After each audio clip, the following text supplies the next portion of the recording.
When the Lord Ravager Hsrpramad unveiled his disguise, his clones appeared across Planarcadia. Hsrpramad made a spectacular entry into the Phantasmoon games, sparking widespread panic and turning Planarcadia into an apocalyptic ruin. Meanwhile, Hsrpramad led Himiko into a painting that represented her past. Hsrpramad did this to seek out an answer. At the end of the blood-stained games 15 years ago, how did Himiko escape the weathering curse? And what was Aha's role in it all? Himiko's past was slowly revealed. She and Motoko, the Imagine who bore her wishes, struggled to ignite the Express and send it soaring into the sky. Though Aha offered no reward, they received a gift from a mysterious figure hidden within the shadow of the Phantasmoon. Himiko and Motoko exchanged their destinies. Two girls made a promise to each other. When the Phantasmoon was full again, the Express would return with companions and stories. With a desperate determination to get even closer to the stars, the Astral Express soared into the sky once more. 15 years later, Himiko had become the person she had once aspired to be. In this game between Hsrpramad and Himiko, Himiko left behind clues only the Express crew would comprehend, and revealed the true nature of Hsrpramad's abilities. As a Lord Ravager with power over possibilities, he had imaginated an apocalyptic ending, dooming everyone on the canvas of reality in Ahatopia. Yaoguang summoned the Spiritus Kalachakra Skybloom to battle Hsrpramad's countless created selves. By using the power of observation, she located Hsrpramad's true body and sunk into the gap between existence and non-existence. And so, the battle between the Express crew and Hsrpramad began. In the ensuing battle, the Express crew found themselves pushed to their limits against a Lord Ravager fighting at full strength. Fulfilling her promise as the navigator, Himiko stood before everyone, willing to sacrifice her life to protect their chance of escape. When all hope seemed lost, my desperate wish awakened the Stellaron. I chose to bring Himiko back, and with her, preserve the continuation of the Trailblazer. The Stellaron answered this phenomenal wish, sending me back to the moment before everything became irreversible, and allowing me to turn the tide of the battle. With the encouragement of the Express crew, Himiko channeled unprecedented wish power and confidence to imaginate something she had long been unable to materialize. The Mechatron Starblazer. Hsrpramad's plan was foiled. Even in his moment of defeat, he arrogantly declared to me, "Flee." His plan stretched beyond victory and defeat. He had plotted for so long, and his plan was finally coming to fruition. The veracity husk sealed for ages by the Phantasmoon games was finally awakening.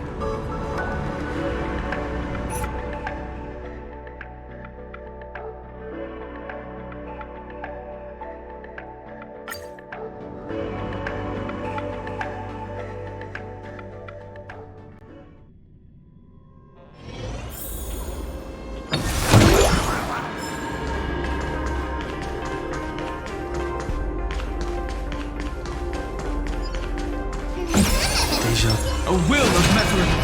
A day of peaceful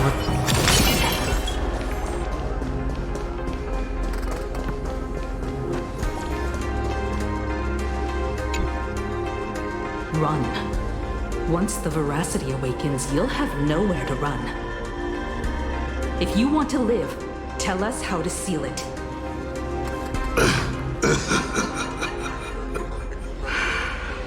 It's too late.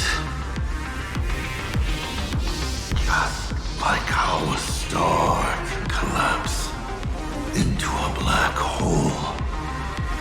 Once hunger crosses its limit, the husk's awakening will be unstoppable. I've waited thousands of years for this, watching my plans be disrupted, rectified, and delayed time after time. But a true plan doesn't require ingenious calculations.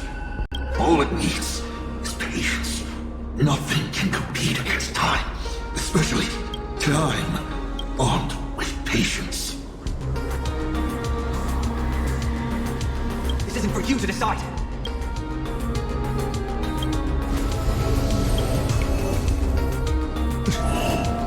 You've lost your mind. He wants to offer himself up as a sacrifice to satiate the husk. Offer myself up? You flatter me. My plan was to offer you, and all the supplicants to the husk.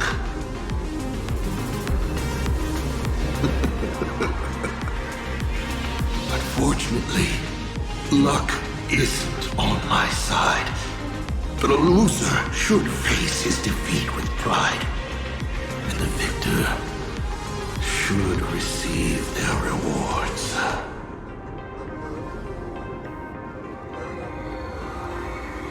Take this treasure, young nameless. Consider it a token of recognition from a former navigator. Show it how you'll face the coming challenge. The fragments of the divine are due to feed.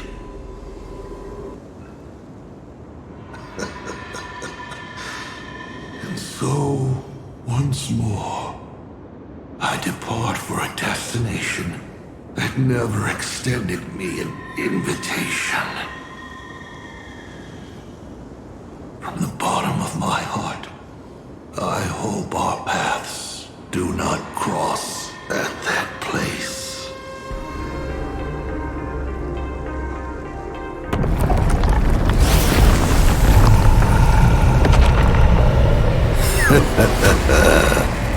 It's too late. The veracity has awakened. Now, run.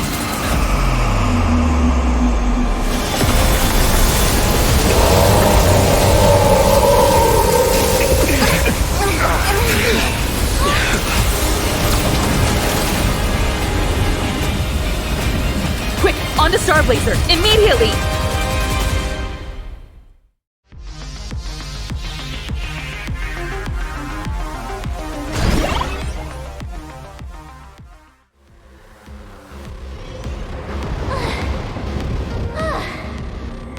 Can a girl even catch her breath after defeating a villain? Sapramat is dead, but he's already nailed the apocalyptic nightmare firmly into the fabric of this world. So, where are we headed next? Who are we fighting this time? We gotta do something, right? The destination's always been clear. We're heading to Perdido Station. Calm down, March. Fighting isn't the only thing the nameless are good for. Leading people safely out of their predicament. That's a mission more true to the Trailblaze creed than taking down a formidable foe. That's exactly what we're about to do. Himeko, are you saying...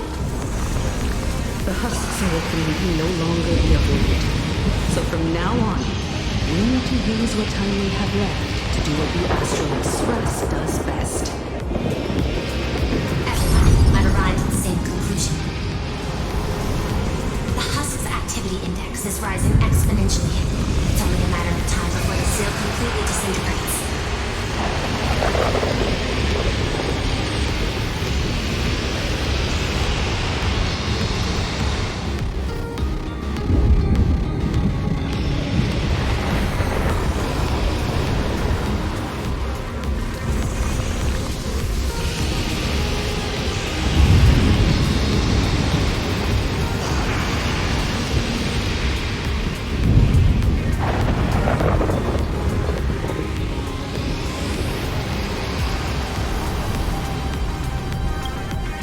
Data models indicate the seal's foundation has been thoroughly disrupted by Astropolis' power to manipulate possibility.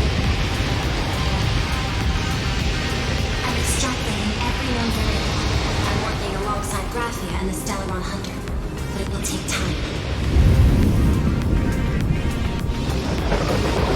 Based on signal strength alone, it is estimated the veracity husk deep within Planarcadia will break through its seal and tear open the world in chaos in 8 system hours. When that happens, the planet Ahatopia will be the first horse on the menu once the Aeons remains awakened.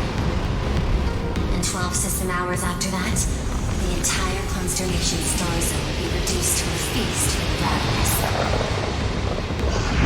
The Express is the vehicle with the longest known warp range and the greatest carrying capacity. I've already given the order. Perdido Station will clear priority lane for you. Please proceed to Perdido Station with all haste. Allow the refugees to board and leave Planarcadia. Understood. Better brace ourselves for the most packed ride the Express has ever seen.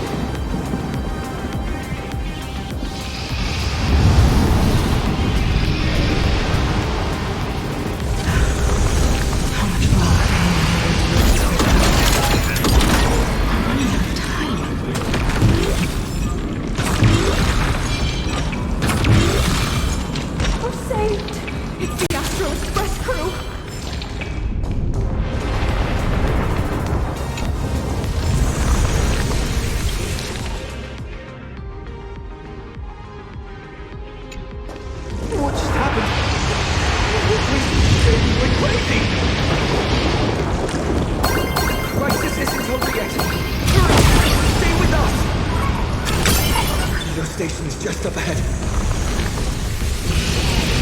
Please, everyone.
Helping the security officers move supplies and keep order, I kept wondering when you'd come back. You really made it! Oh, no wonder you're the protagonist. Lucky as always. Oh, thank goodness! I thought the president had gone out in a blaze of glory! Thanks to you, President!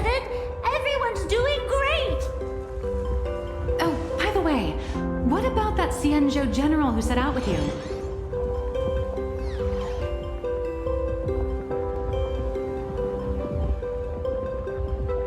To lock onto Astropolis clones, General Yaoguang was imprisoned within the infinite possibilities.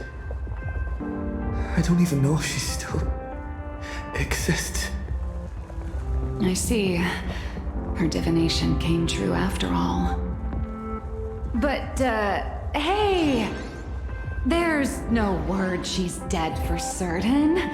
Which means she's definitely still out there. I'll find a way to bring her back.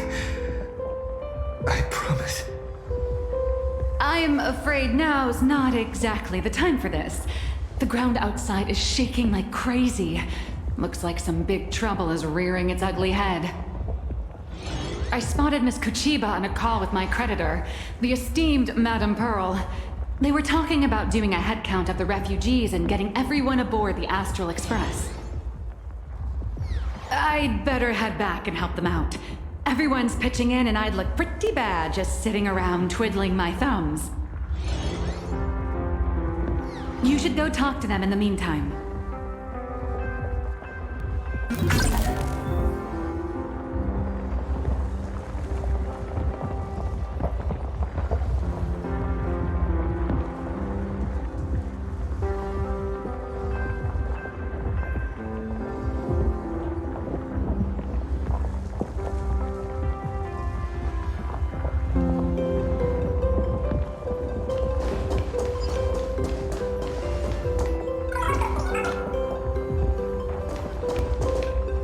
Madam Pearl, I have to ask.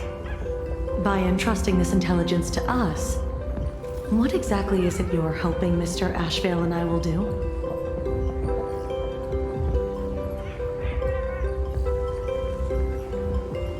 What any good security officer and detective should do. Keep Planarcadia safe.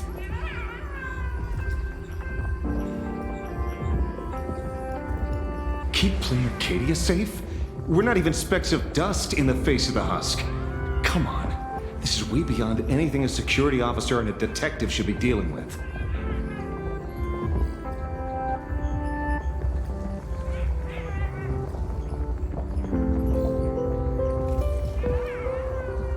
This isn't where your battle lies.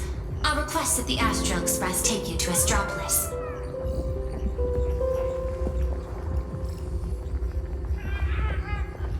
You've arrived 3 minutes ahead of schedule. A good omen.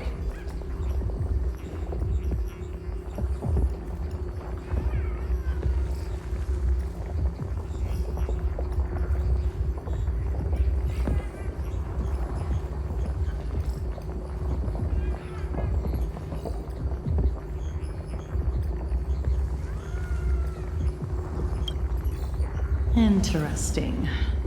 And what would you have us do? File a petition? Stage a protest? To the IPC in all their superiority, we're not even ants worth stepping on.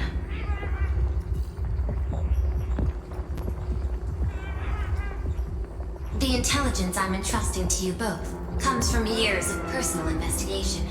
It isn't encrypted, nor does it have to be delivered to the IPC's top brass.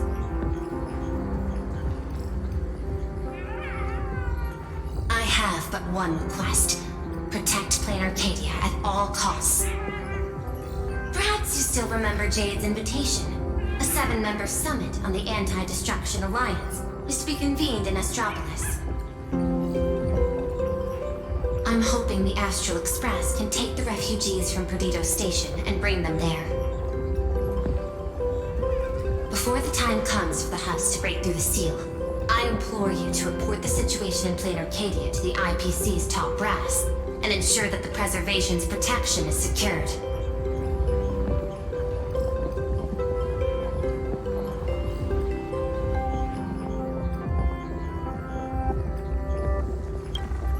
So it seems you're not sure how the IPC plans to handle the crisis in Planarcadia either. I know the higher-ups' decision-making all too well. Some of them fit the name Stonehearts better than I ever could. Given the current state in Planarcadia, I wouldn't put it past someone to propose deploying Star Destroyer arsenals to eliminate the threat once and for all. Madam Pearl, you're not coming with the Express? No. My duty lies here. I shall stand with Planarcadia to the very end. Besides, the artistic realm I've sought for so long is finally smiling upon me. 1,000 years ago, Graphia encanvassed the entire world in that very same moment of peril. Now that I have another chance to put brush to canvas, how could I possibly let it slip away? There's no need to worry about me. I've already made arrangements in Astropolis for the current situation.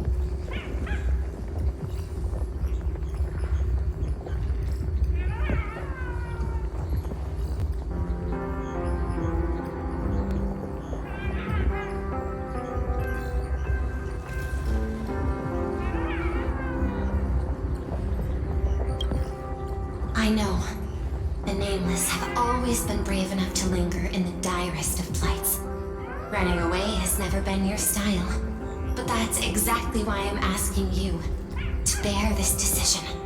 The one that's harder for you than any other. There is still hope. So long as even a single stroke remains to be drawn upon the blank spaces of fate's canvas, the masterpiece that is Planarcadia will not be lost. And the Phantasmoon Games are far from over. No matter how dire things get, we shall find it in ourselves to smile. For this is a ceremony meant to bring joy and miracles to the world. Yes. There's still hope. Madam Pearl, I once said that the Trailblaze would serve as the sail for the Anti-Destruction Alliance. And so, in times of fierce winds and rough seas, that's precisely when a sail must do its part. Next, it's time for the Astral Express's War Council.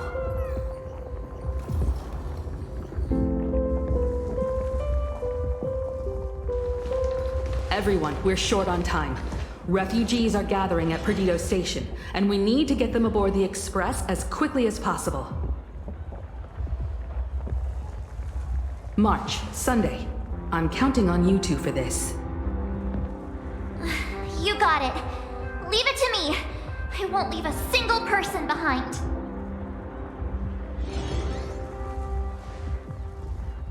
Once the Express departs, I'll need you to handle navigation and keep things in order on board.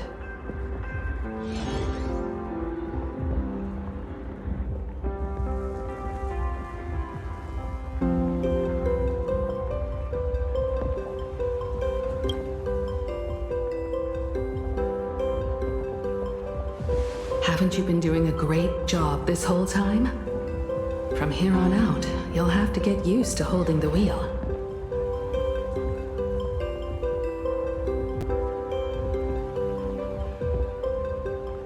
As for me, I'm the one who set out from this place, and the one who's come back.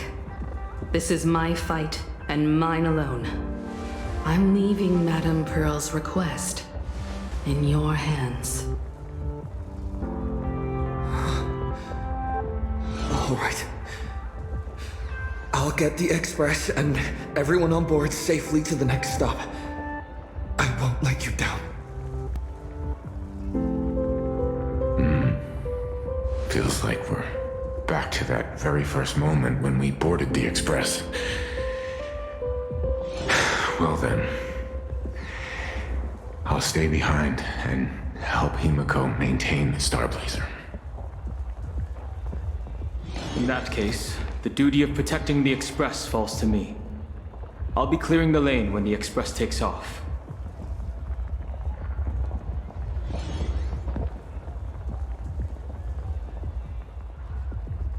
One last thing before we depart. Sunday, I have a gift for you.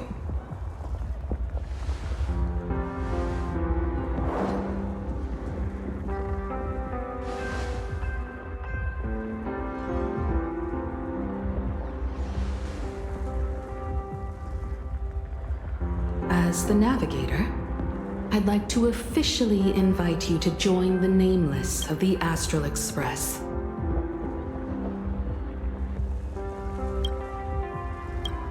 You could have left at any time, but thank you for staying with us all the way here. You may not be one of the nameless who solemnly swore their oaths upon the path of the Trailblaze, but I believe the courage you showed standing beside us against hsrpramod is nobler than any oath ever spoken. Thank you, Miss Himeko.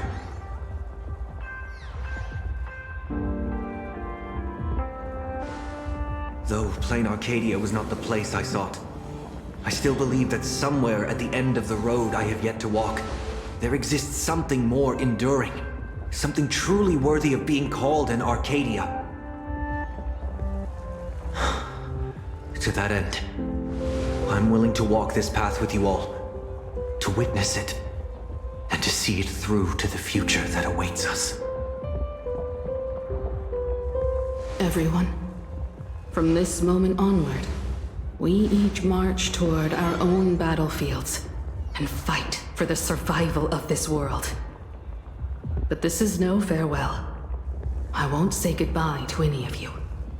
Not while we're still walking the same path. This journey leads us starward.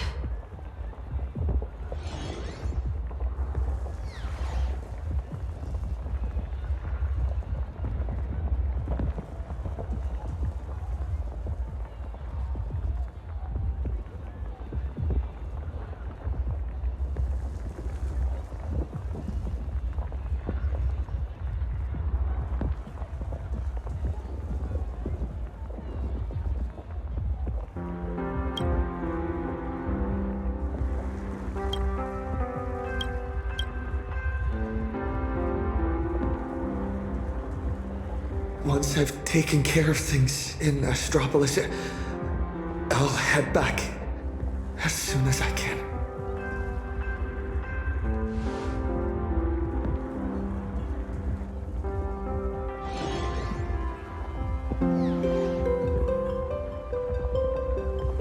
Attention, all evacuees at the Perdido station. Please form an orderly line and board the Astral Express for immediate transport to Astropolis.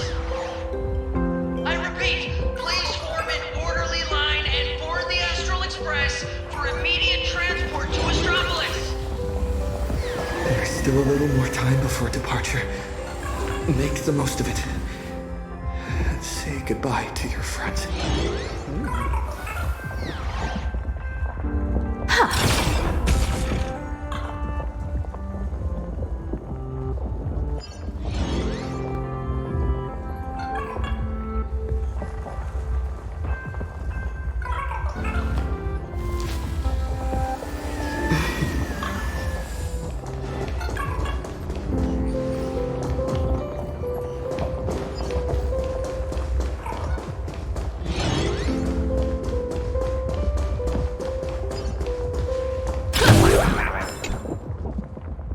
Medicine, food, thermal blankets.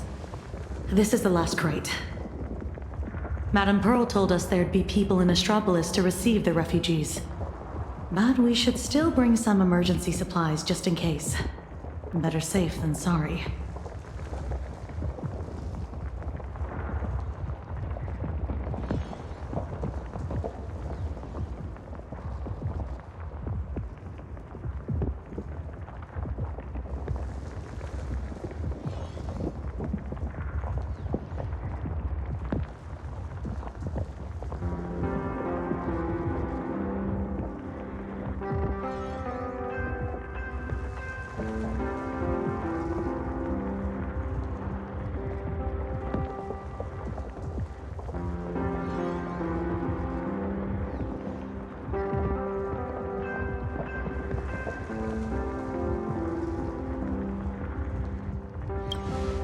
The Marketing Development Department and the Technology Department left behind one hell of a mess before she took over this world.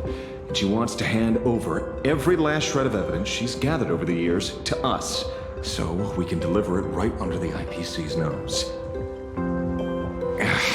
Never thought I'd end up moonlighting as a delivery man at the end of the day.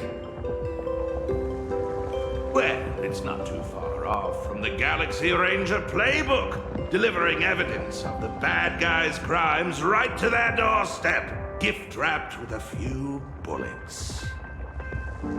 Based on what I know about the IPC and how they operate, she's basically handed us a hot potato.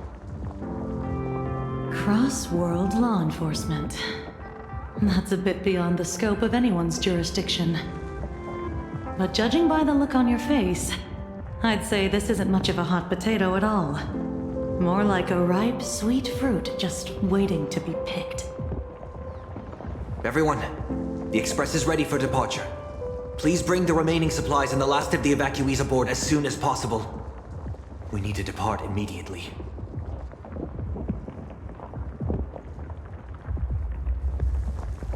Attention all passengers! The Astral Express will be departing in 10 minutes. Please board without delay.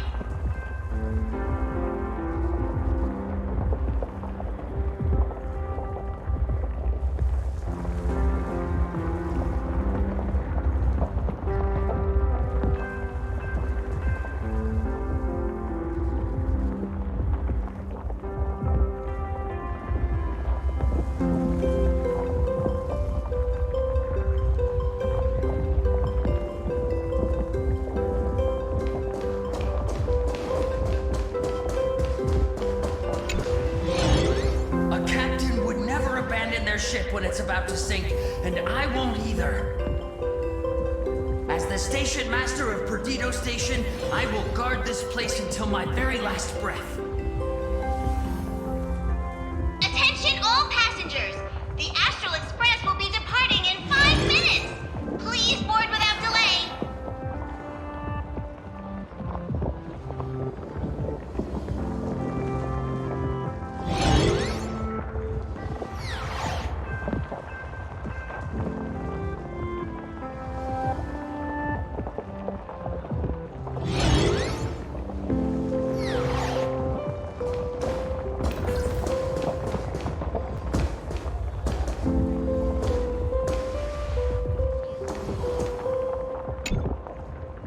I should get going.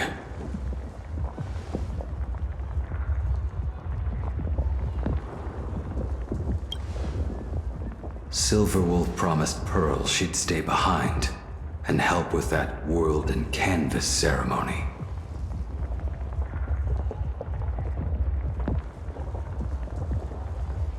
I don't understand what program code and paintbrushes could possibly have in common. Nor do I have any idea what calculations are running through her head.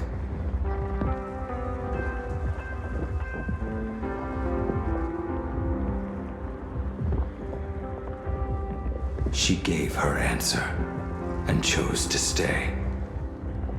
And so will I. After all, this is exactly why I joined the Phantasmoon Games. Ever since I received this body bestowed by the Abundance, this is the first time I'm fighting not against death, but to preserve a single moment.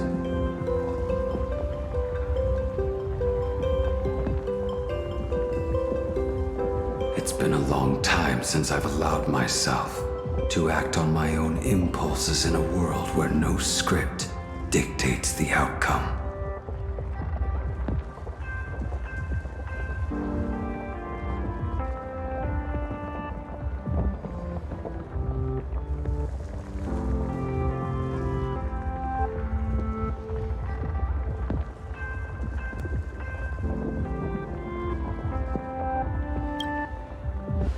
You too.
know, ever since the tavern was first established, it's only ever had one rule. No entry for anyone but fools. If we just throw the door to the hidden world wide open for anyone, people are gonna be pointing fingers at us. But Zippo, look at this flock of lost sheep with nowhere to go, and I gotta say, my heart's aflutter. End of the world survival. Now that's a market with some serious profit potential. Zeppo, you ought to stitch yourself a mask out of credits. If you've got a soft spot for them, just admit it. So, it appears our beautiful and kind-hearted Miss Sparxie has some sort of compromise in mind? Rules may be set in stone, but a fool is anything but. Tavern Business Cards Special Edition. Every single one is laced with my sparxie virus. Just scatter them around, and whoever picks one up will get a sparxicle mask. Brilliant! That basically means everyone's a masked fool from now on. Well, leave it to me to open the door. Good luck out there. Alrighty, my dear little sparks heads, quit moping around. Pull yourselves together and get ready for the next party. An even bigger bash, the Doomsday Sparxicon! Everyone's a guest here. Grab a mask if you feel like it. As for surviving the chaos in this tavern, well, it all comes down to how wild a ride they're willing to have.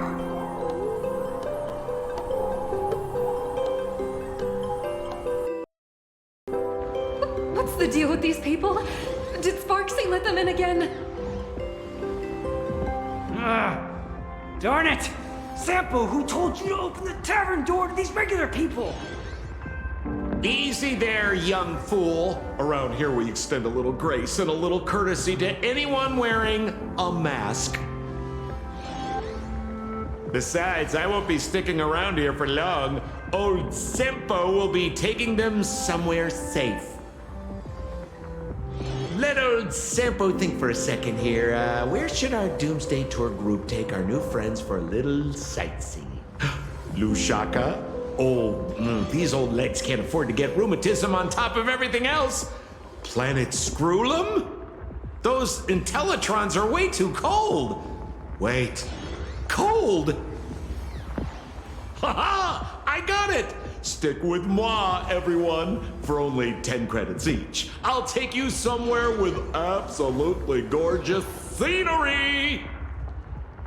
The Bellabog Tour Group is officially open for business!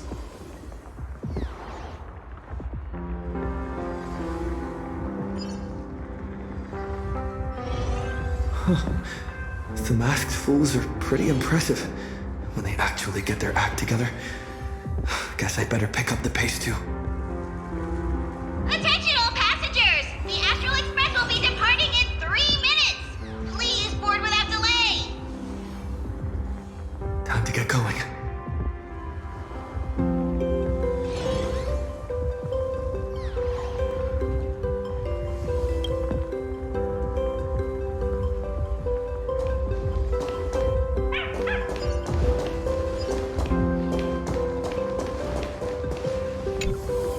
Holy for-booly!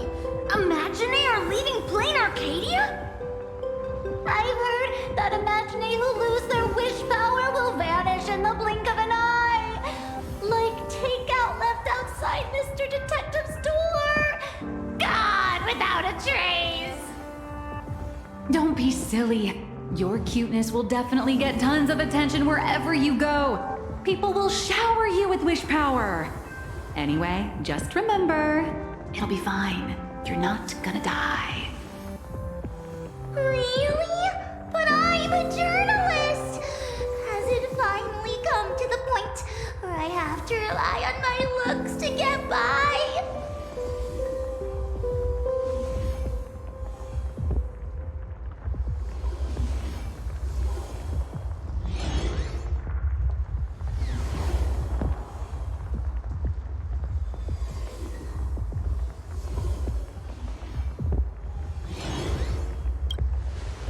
I can't speak for other places out in the middle of nowhere. But Astropolis? That's where interastral peace entertainment is based. And imagine there's like a fish back in water. That's great! We're running out of time, so hop on board, everyone. Mr. Shush has got hot drinks waiting for you all. You'll be safe and sound once you're on the express.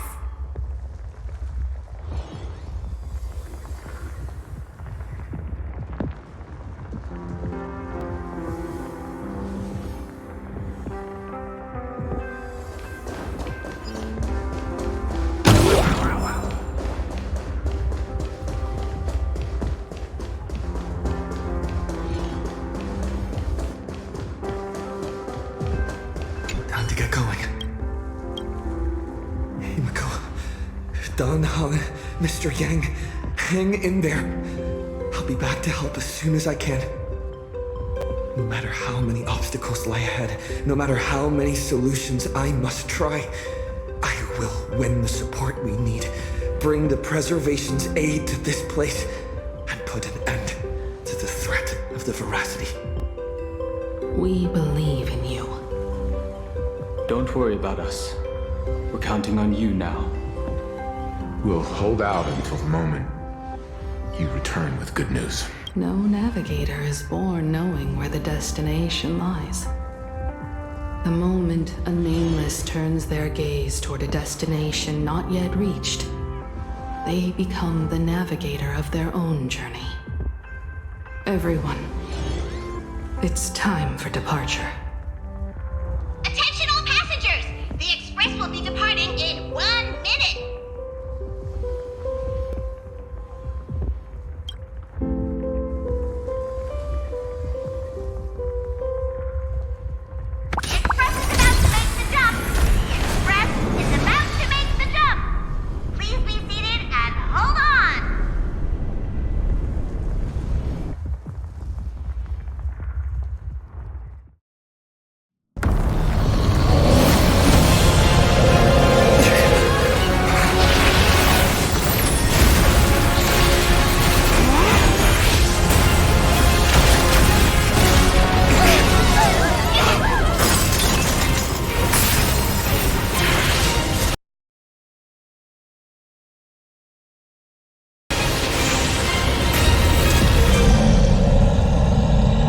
Goodness! How could it end here? Let me give you a hand.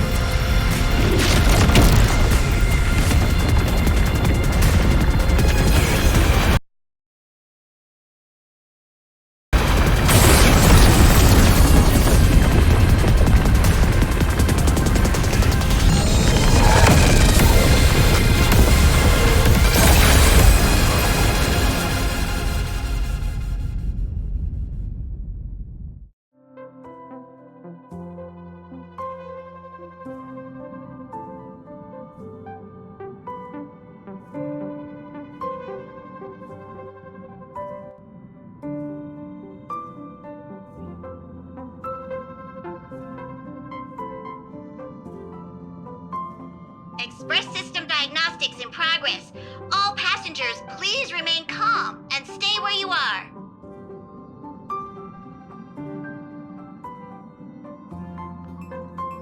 Is everyone okay?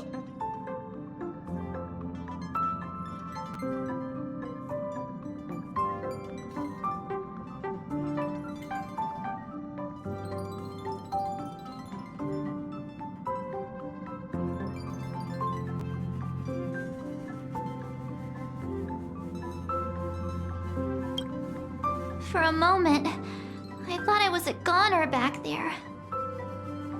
I think I'm getting a little motion sick. You're lucky you can even feel motion sick. We almost didn't make it back there. Did you guys see that giant hand sweep past the window? It just came down from the sky and swatted the Phantom Moon away. I wasn't paying attention to that. All I saw was Don Hung and Miss Himiko fighting to clear a path for us. Conductor, what about things over in Planarcadia? Is everything okay? Relax. So long as no one's in a rush to charge head first into the beast's maw, your friends still have time to hold their own against the husk. What's going on? Who's talking?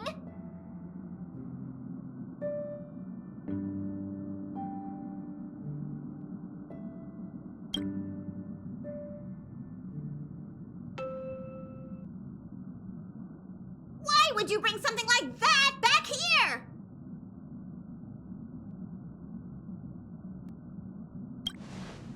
I heard that too, but I never thought you'd actually have the guts to take it. That's the head of a Lord Ravager we're talking about here. It's hard to say whether Asat Pramad's head is that hand, or this die. We've got enough trouble as it is!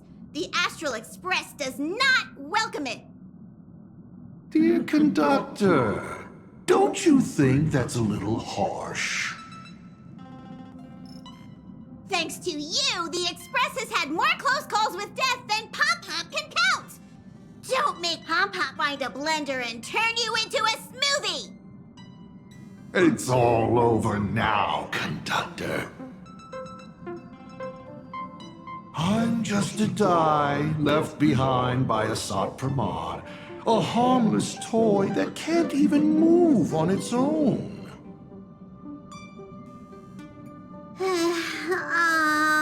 I see.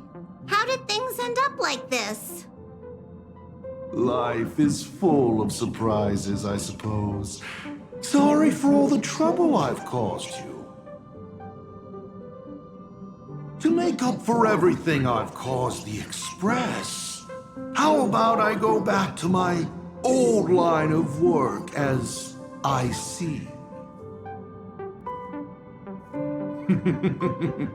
You might think of me as a little teaching tool.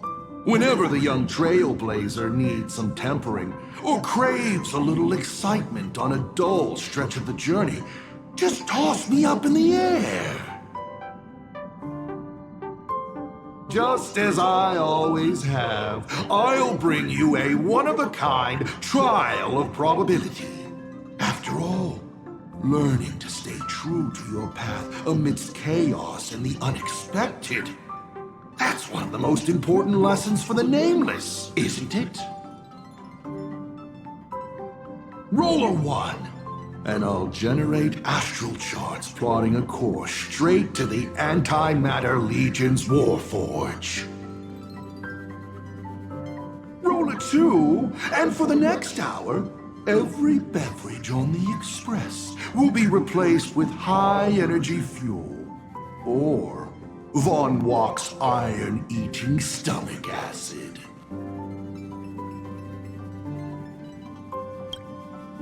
Please, just find a rag and wrap it up.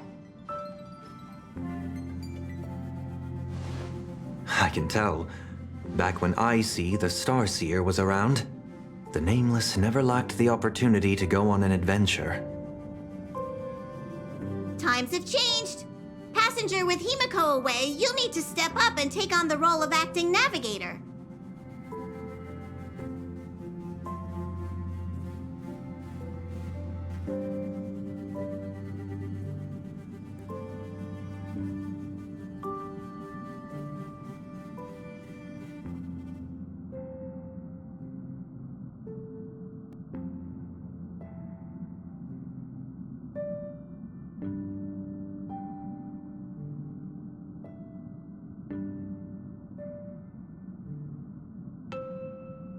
Calibrating the warp jump to Astropolis is gonna take a little more time. Why don't you head to the party car and check in on everyone? Those passengers who just escaped must still have their hearts in their mouths. Go bring them a hot drink and say a few comforting words. Let them know that now they're aboard the Express, everything's going to be okay. Leave it to us, conductor.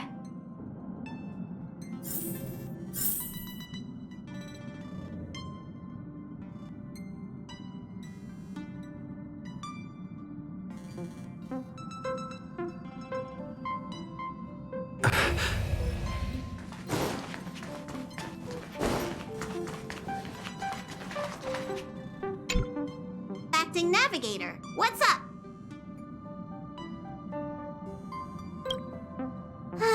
The IC of old was a navigator who'd patiently listen to everyone's opinions, one who believed the journey itself mattered more than the destination. He always managed to take the Express on routes that led to the strangest worlds, and somehow he always managed to drag us into the most terrifying trouble, too. When Akavili fell, those were the darkest days for the Express. The star rail dimmed, supplies were cut off, and many people left. But he stayed and even mentored reliable successors like Falcon Amundsen. How did he end up like this, from the person he was back then?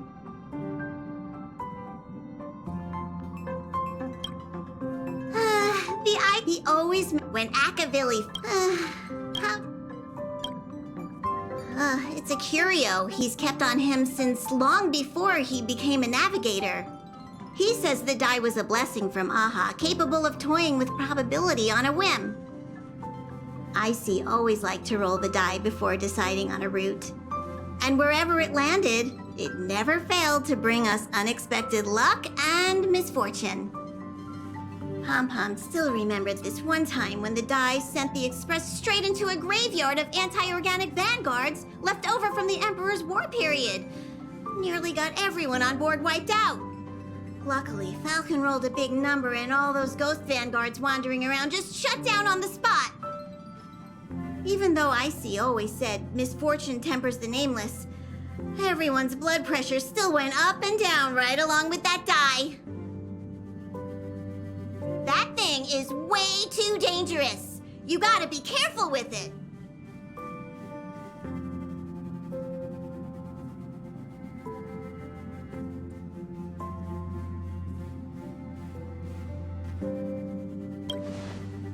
Whoa! Before Pom-Pom knew it, all those memories just came flooding back. Anyway, Pom-Pom's got work to do. Now hurry along to the party car. Everyone's been waiting for you.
Himeko, Danhung, Mr. Yang.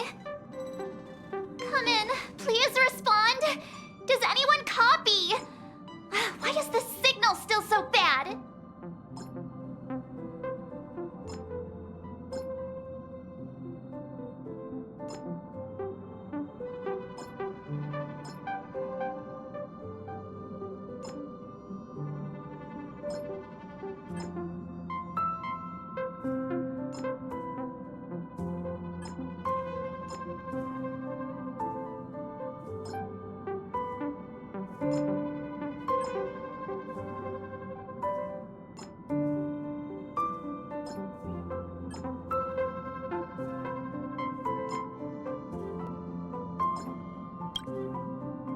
No.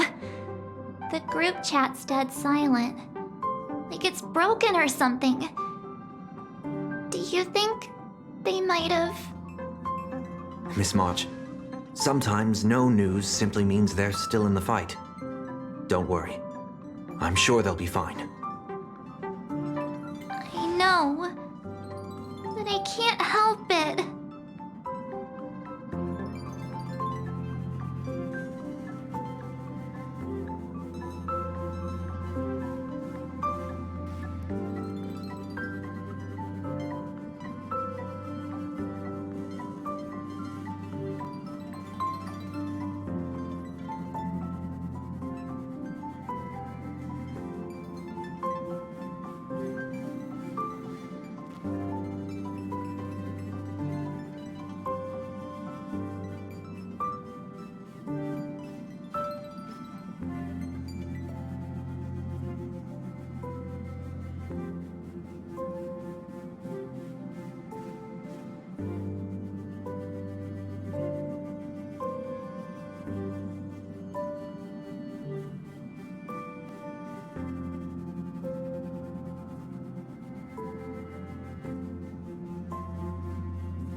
For the time being, the only thing we can do is get to Astropolis.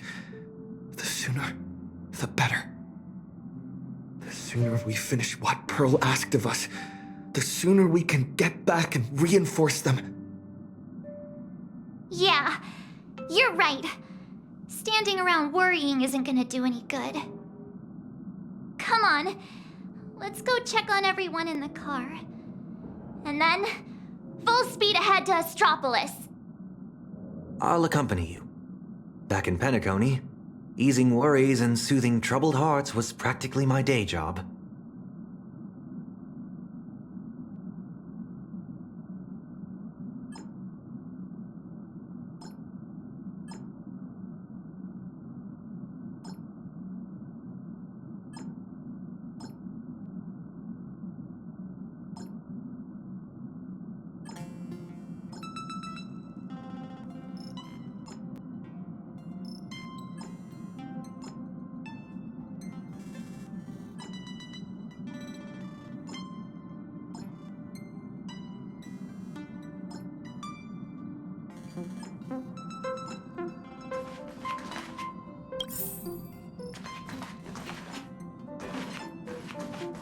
March, Sunday, time to head over to the party car and check on the...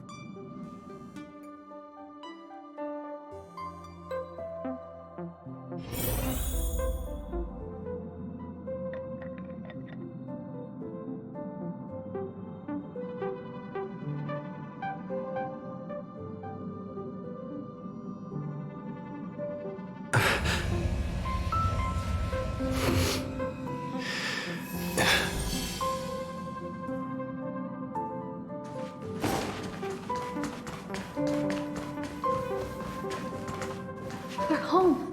It's gone. I got separated from my child.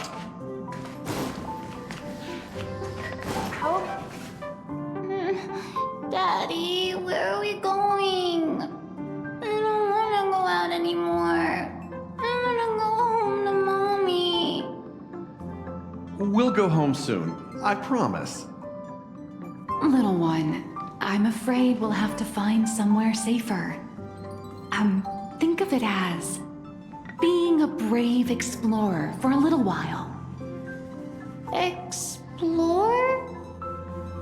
Even heroes in stories have to retreat sometimes before they can find the weapon to beat the big bad monster. So we gotta be brave. Wouldn't you agree? I'm gonna be a brave explorer. Some people look miserable. Others are crying. The mood around here feels so heavy. Their homeland is about to be destroyed by some unknown catastrophe, and they're being forced to leave everything behind. Far from home, to a strange world on the other side of the cosmos. Everyone's on edge, not knowing what the next moment might bring. What are we supposed to do? Fear is contagious. It spreads from one person to the next. One person cries, and 10 more start to panic. Let me try using my tuning to soothe these people.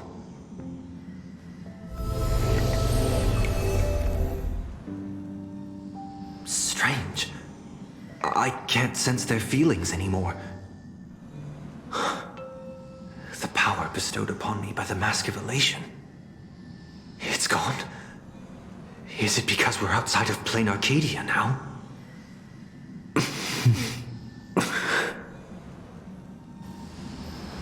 You got this, protagonist.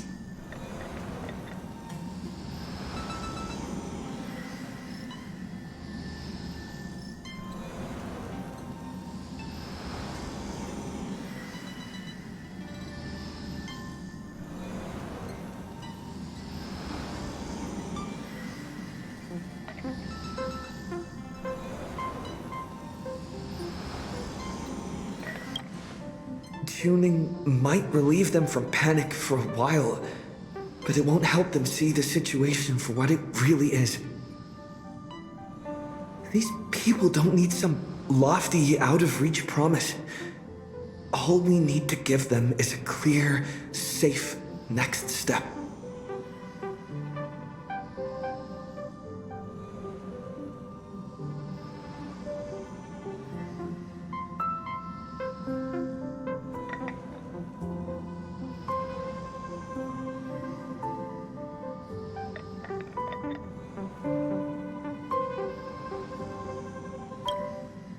So, where we're headed, is it safe?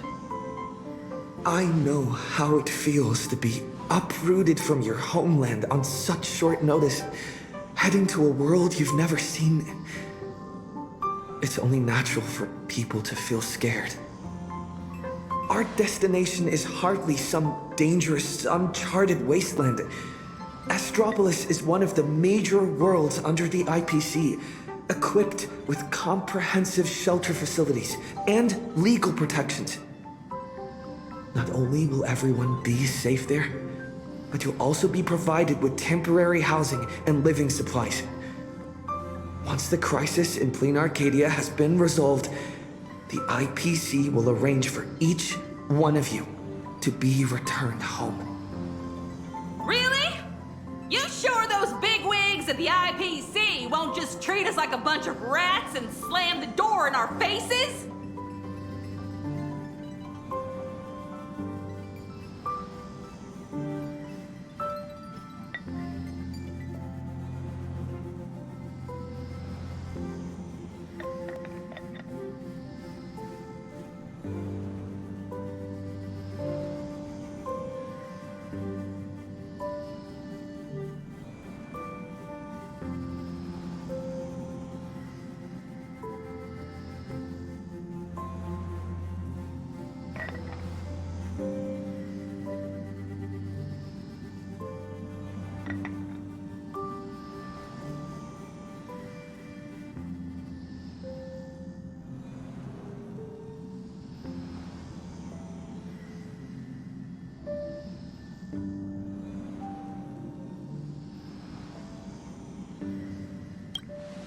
Madame Pearl has already arranged everything for you all.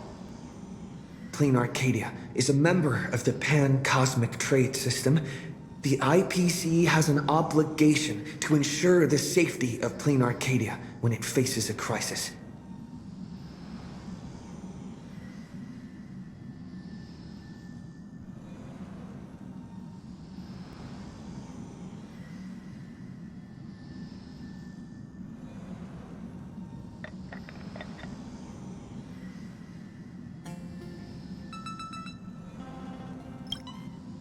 I know that some of you still have loved ones back in your homeland. And some are grieving for all that it's been through. But Planarcadia is still standing. Its light still shines on the Express's astral charts. Because there are still many brave souls fighting on that land. The Nameless, the Stellaron Hunters, the Masked Fools, and, of course, Madame Pearl. But is there truly any way to stop those things crawling out from underground?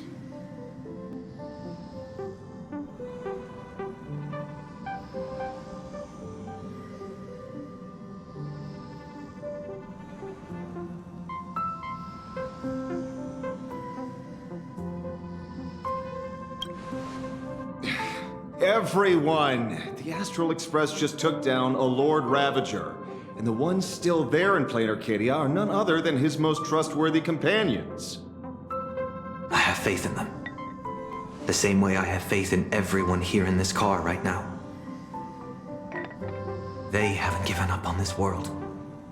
We cannot allow ourselves to be overcome by fear or despair. Everyone, once we reach Astropolis safely, we can bring the crisis in Planarcadia to the attention of more powerful forces across the cosmos.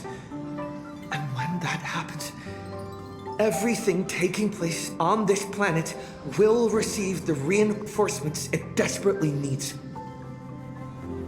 And that's what this journey is all about. Carrying the spark of hope out there for those fighting the good fight. Astropolis. I've heard of that place. It should be safe. With the Trailblazer strength, he wouldn't lie to us, would he? We need to get the children out. The Astral Express. Everybody's trying to help. Nice work. Now that the tide of panic has receded, everyone's got, well, a solid rock to stand on, to say the least.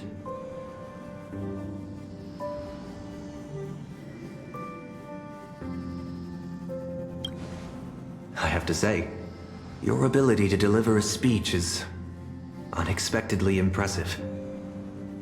In any case, we can deal with whatever trouble the future throws at us after we get to Astropolis.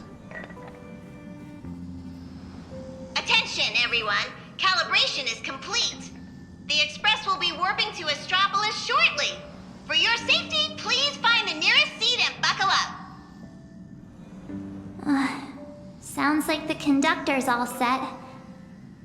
Let's grab a seat.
Engines primed. We're ready to depart at any time. Himiko, Danheng, Mr. Yang, please hang in there and stay safe. You have to wait for me to come back.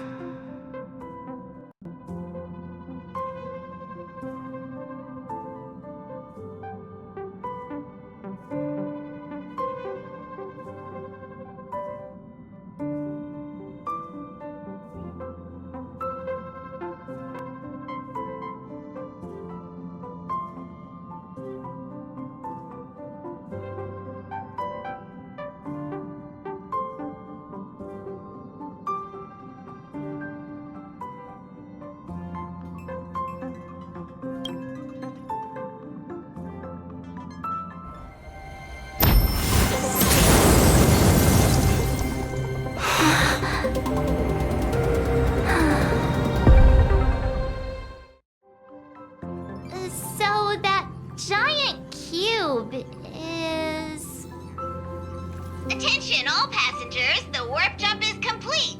We have arrived safely at Astropolis.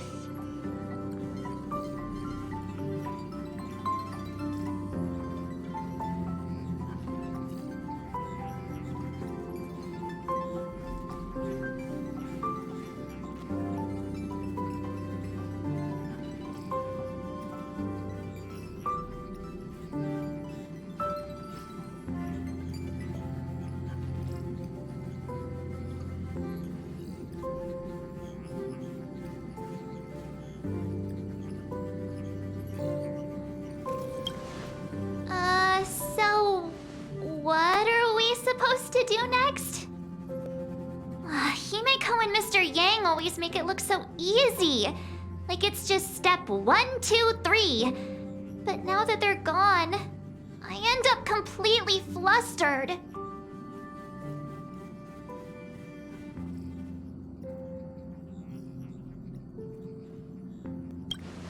As per tradition, every time the Express makes a stop, we Nameless gather first to decide on our next course of action. Incoming encrypted transmission from Astropolis. Looks like our discussion will have to be put on hold. Friends of the Astral Express, you're finally here. I've been receiving intermittent hyperspace transmissions from Pearl. I'm now up to speed on the emergency in Planarcadia, where the husk is about to break free. Himeko and Madame Pearl, are they okay? Based on the timestamps, they were still fighting as of right before your arrival here. I'll authorize landing clearance for you immediately, and have someone sent to receive you. Welcome to Astropolis. I've also made proper arrangements for accommodating the refugees. Please have the representative from the Department of Aberration Defense coordinate with them.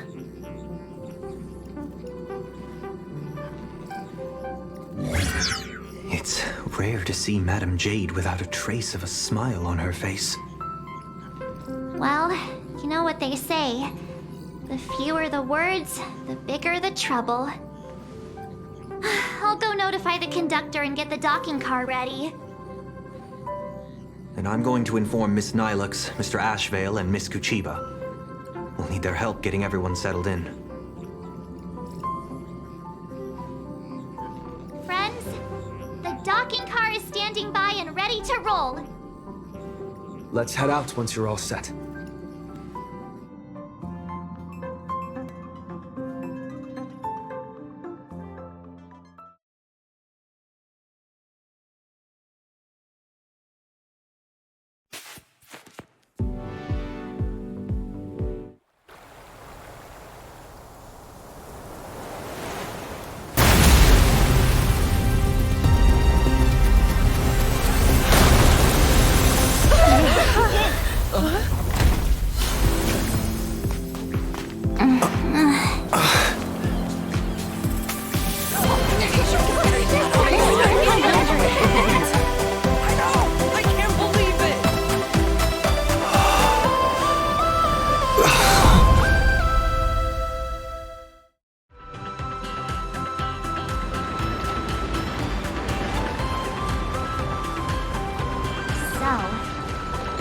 Astropolis? Trampolines, beach volleyball, and the smell of barbecue wafting in from who knows where. Guess this is what vacations are all about. We just barely escaped with our lives. And now we're suddenly greeted by this scene of peace and prosperity. It feels surreal.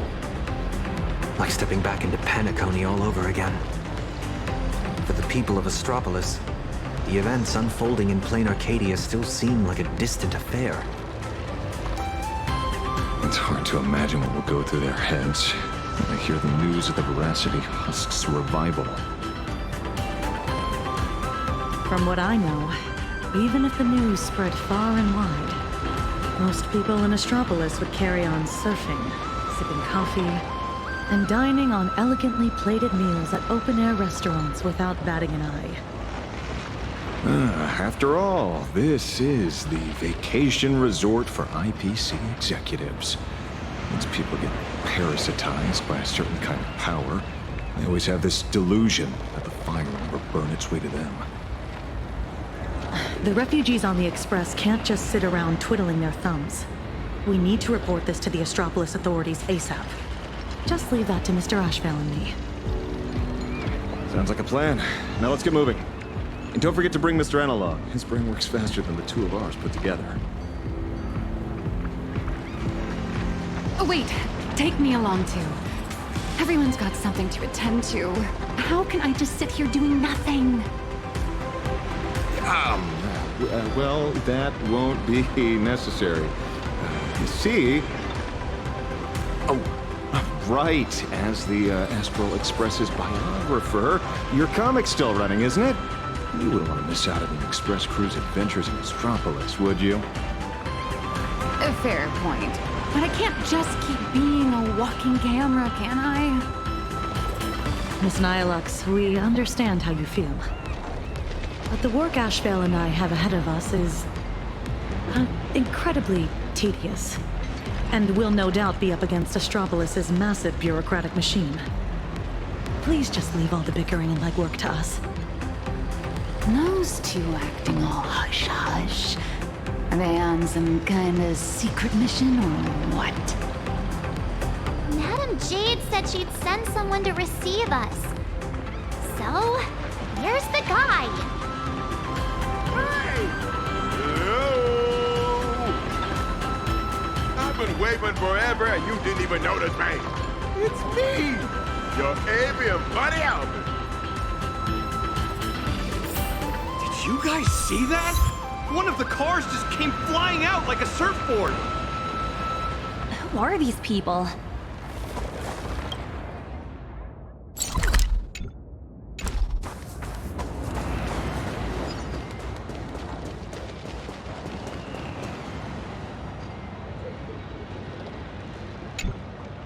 Surprise! Didn't see that coming, did you? Mr. Owlbird? What are you doing here? After all those episodes of Keeping Up with Starrail, don't tell me you still didn't know the show's physical studio is right here in Astropolis. Do you have any idea how hard it was for me to get away from my mountain of work? All because Madam Jade asked me personally to come pick you up. Picking it on print of the Astro Express with Jack Based. What's it being all secret about anyway? I'm a pretty big deal in Astropolis, you know. Can't you give me just a teensy little hint?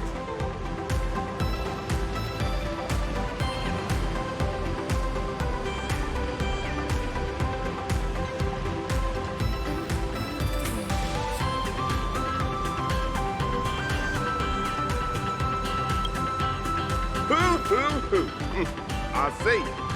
Sounds good. Like a hoot. The only hoots I give are literal ones. Anyway, I'll pry no more. Wordplay? Seriously? At a time like this? Unbelievable. Easy there, young lady. There's no rush. Just follow me. We'll cut through the Tennessee Side Park, and Madam Jade will be waiting for you somewhere a little more convenient. In the meantime, allow me to give you a grand tour of the city of converging stars along the way. Its sights, its culture, the whole shebang. Shall we?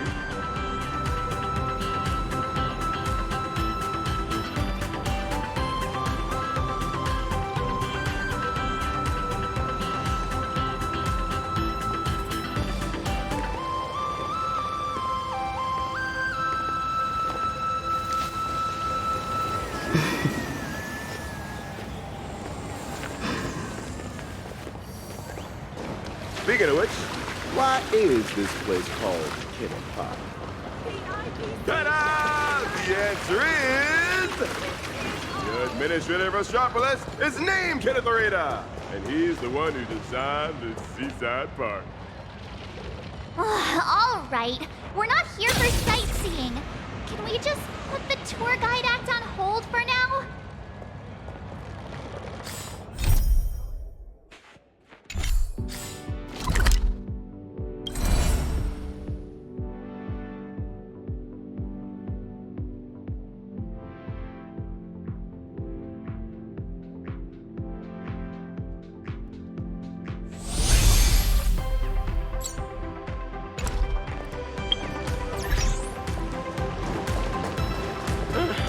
There are 3 things I shall never do. Here we are. Just head up this way. Madam J's waiting for you. Hotel 10.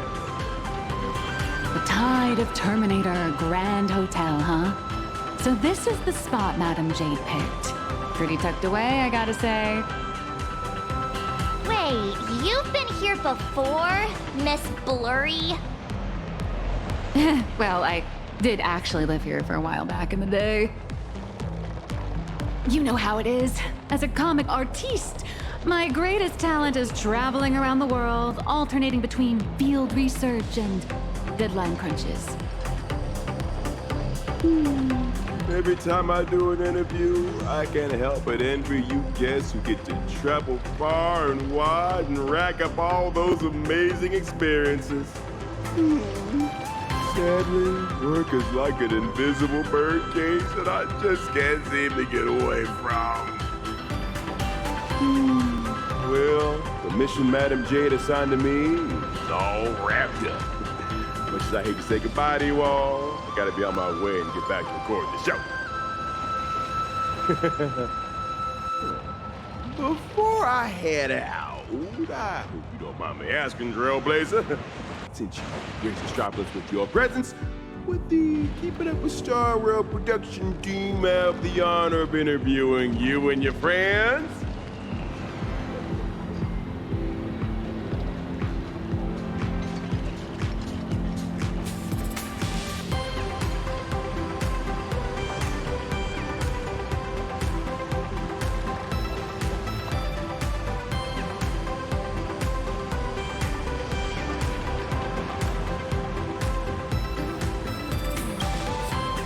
Just casually drop the politest rejection ever.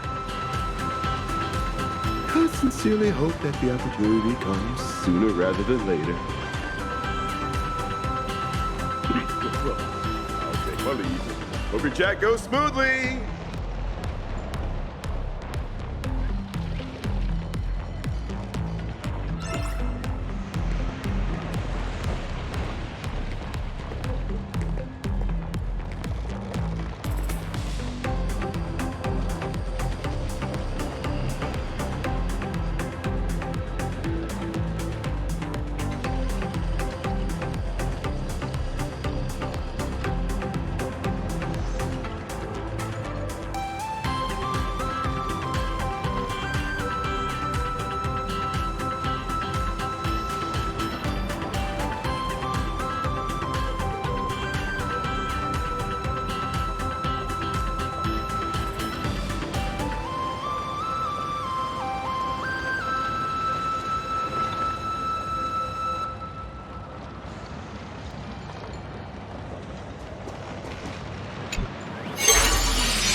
Interplanar jump here in Astropolis, too.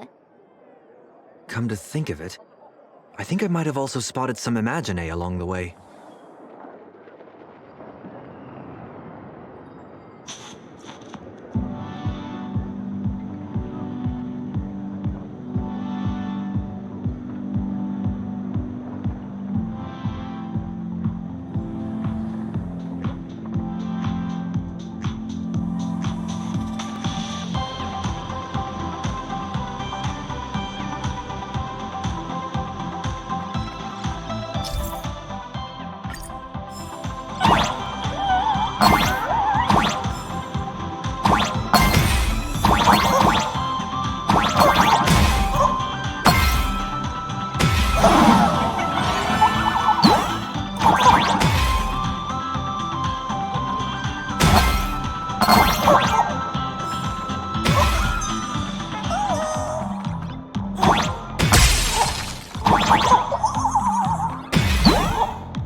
We're going way too fast. I'm getting dizzy.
It's been a while, Nameless. And Mr. Sunday. Sunday is also an official member of the Express now. Sounds like a lot went down during the Phantasmoon Games. Nice to meet you. I'm nihilux, a comic artist. You must be Madame Jade. I've heard so much about you. Is that so? You look familiar. Have we met somewhere before? Oh, not surprising at all. I'm sure you must have read my masterpiece, Fluffy Across the Blue. Either that or you've seen one of my on-camera interviews. Someone help!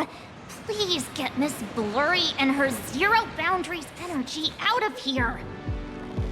The Fluffy. Yes. Pearl has mentioned that comic to me before. But what we need to discuss next has nothing to do with comics. So if you wouldn't mind excusing us. Fair enough, but I'm guessing whatever you're about to discuss is closely tied to Planarcadia. That place is my home, and its future will be determined by the IPC's decisions. have the right to remain here. For as long as I can remember, I've been a bystander, recording other people's stories with my brush. But this time, my sketches, my home, they're all part of that world that's falling apart. At least let me witness the very moment that decides its destiny. Please, don't make me beg.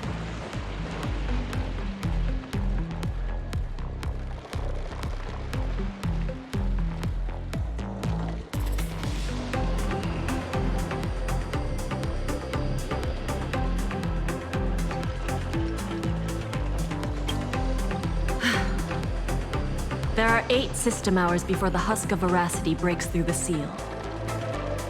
Pearl's transmission conveyed both her resolve and her plan to save them.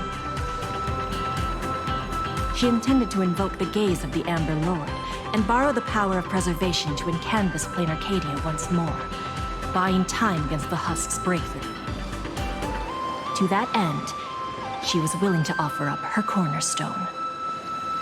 But before her message could come through, someone within the IPC, as if they had already seen it coming, issued an early warning about the husk in Planarcadia spiraling out of control.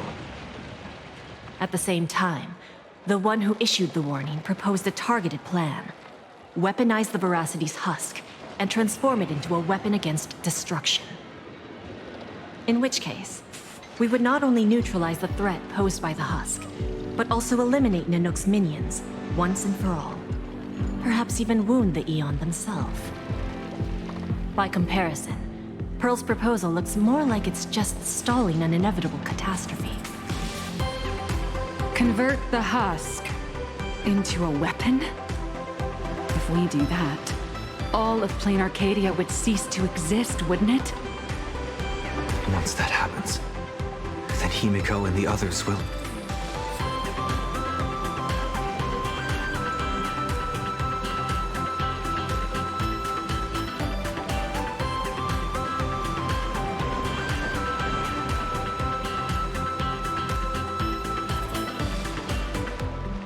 My friends, 2 Stellaron hunters, Madame Pearl, and countless citizens out there are still fighting for Planarcadia.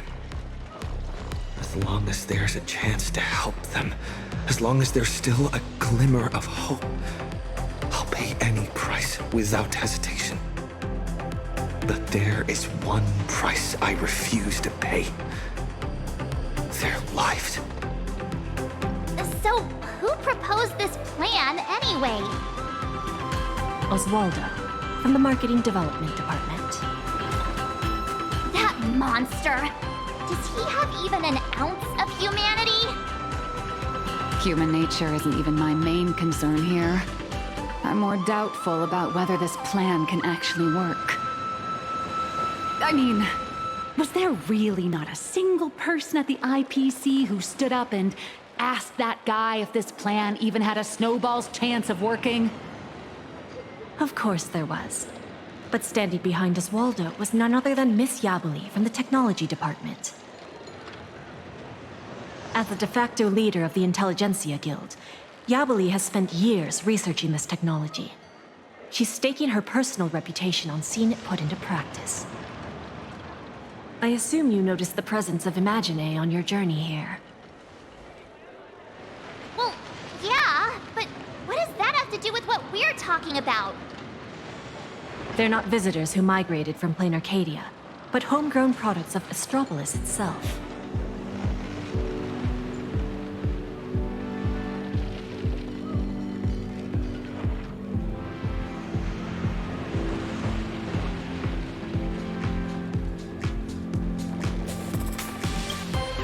I've heard that the birth of Imagine is closely tied to the unique properties of Ahatopia. Could it be that Ms. Yabali really has gotten her hands on some earth-shattering secret? It's hard to say, but there's no doubt she's conducted extensive research into both the Husk and Imagenesis. Her claim that she can manipulate the Husk of Veracity doesn't seem to be some spur-of-the-moment delusion.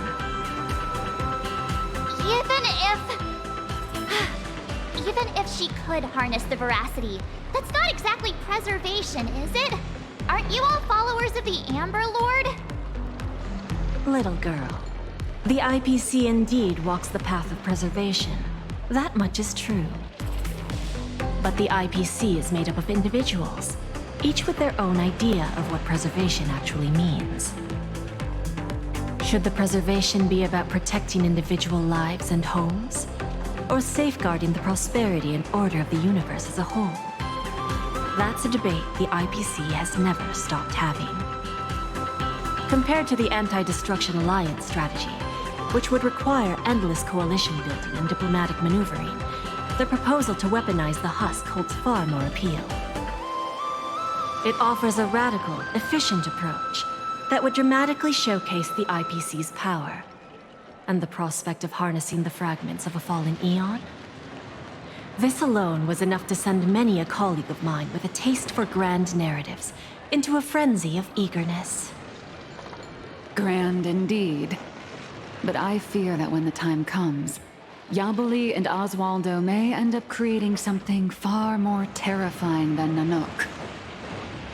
From what I understand, no matter how many people support or oppose it, the proposal still has to be put to a vote by the heads of the IPC's 7 departments before it can be implemented.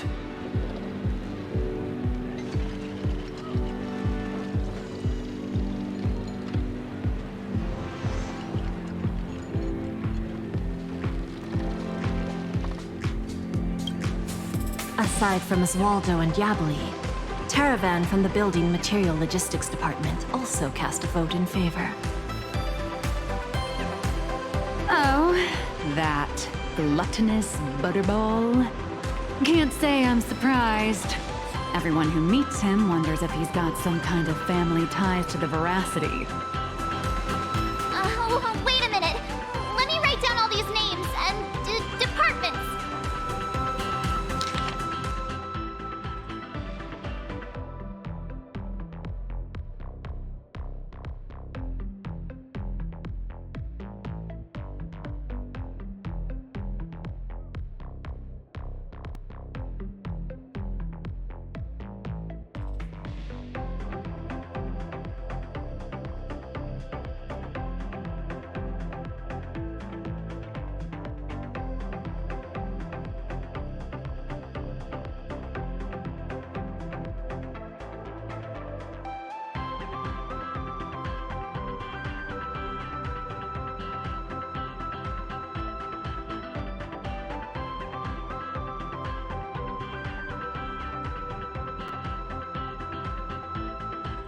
You don't need to remember all that. All you need to know is this. The score's 3-3. For the time being, we're tied. Whew. Thank goodness. Sounds like things haven't gone completely off the rails just yet. Wait, 7 departments, 7 votes.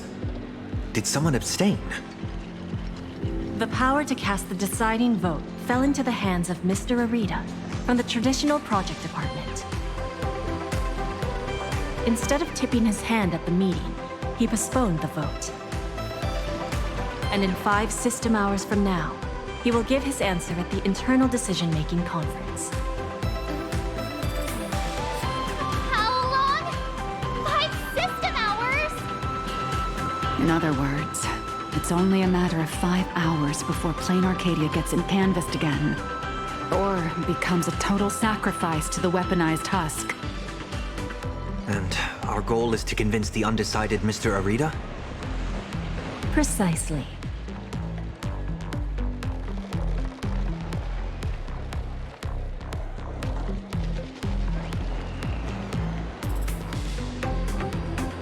As a matter of fact, he refuses to meet with anyone, especially lobbyists from within the IPC. Arita is the most senior of the 7 department heads, and the most low-profile one among them all. Apart from showing up to make calls at key moments, his schedule is never made public. A big man like that prefers to call the shots from behind the scenes, not step into the spotlight to debate with his subordinates. Then what if it were the Nameless of the Express requesting an audience? would there be even a sliver of a chance? It's a long shot, but I guess we could give it a try. I've already dispatched a team of field specialists to track down his movements today. I'm sure one of them will report back with a lead soon.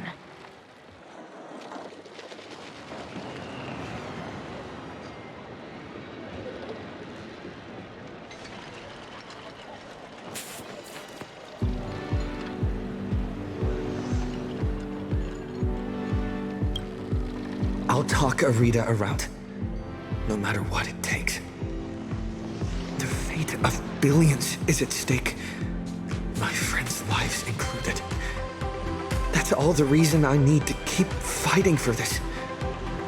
I believe Madame Pearl shares the same conviction, and that is why she has my respect. But make no mistake, just because I'm giving this everything I've got doesn't mean I'm fully siding with the Strategic Investment Department. I refuse to let the fate of billions become a bargaining chip in the IPC's internal power struggles.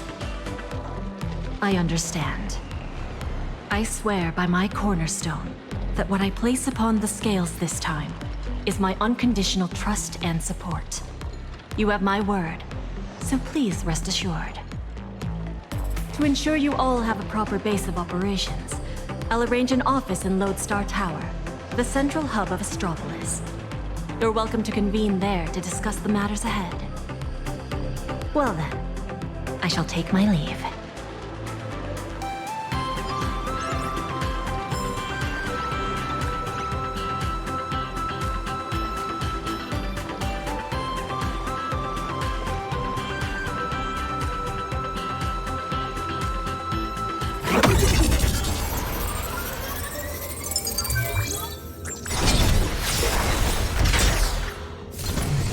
Yesterday's dreams can become starlight that illuminates the road ahead.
Jade sent into the field? Probably people who are good at staying under the radar, I assume.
They want us to meet at a restaurant.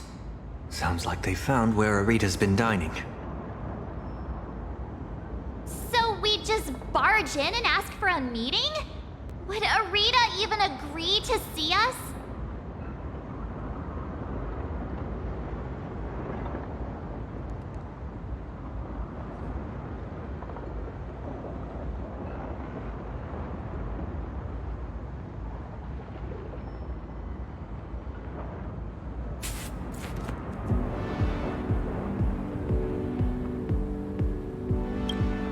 It's not exactly ideal to show up with a crowd when requesting an audience with someone important. How about this? He and I will head out, while March and Miss Nihilux go on ahead to the Lodestar Tower and get settled in. What do you think? Fair enough. If I tagged along, I'd probably put my foot in it and make things harder for you two anyway.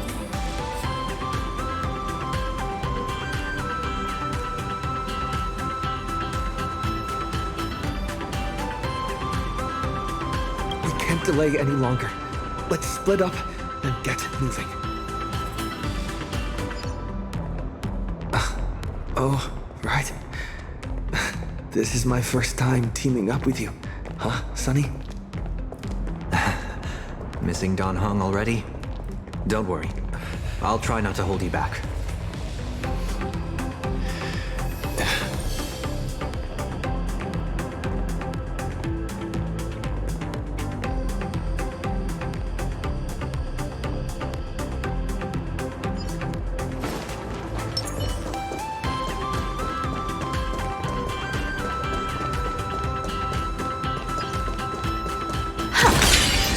Meeting spots somewhere around here?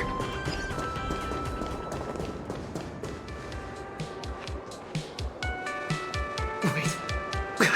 That figure! Is that you, Scott? You're still alive?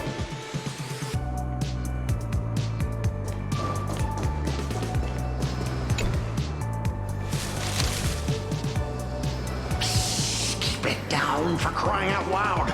Can't you see I'm in the middle of a secret mission here? Thanks to your immense generosity, I, Scott, have come back from death, and now I'm back to repay the favor! And this is... Oh, almost forgot. This is an old acquaintance of mine, Mr. Scott. You're the IPC victim from the bloodbath in Dovebrook. So, Mr. Scott, how exactly did you survive? Wasn't it all thanks to you screaming about getting revenge for me in front of everyone?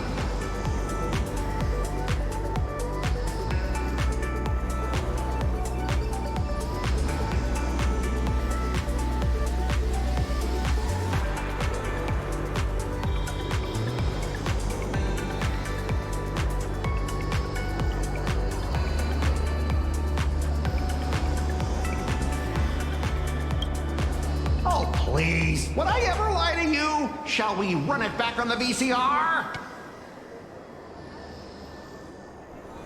This one is for Scott. And this one, this is for everyone you've tormented! All right, I said it. So what? I'm kind of starting to regret it. Well, it's too late for regrets now. After Interastral Peace Entertainment broadcast that fight, everyone started asking the same thing. Who's Scott? When I was alive, I never imagined I'd ever have that kind of insane clout. That's probably why one day I suddenly woke up in my office in Astropolis as if everything had just been a dream. It seems wish power doesn't only take effect in Planarcadia. It can work in Astropolis, too.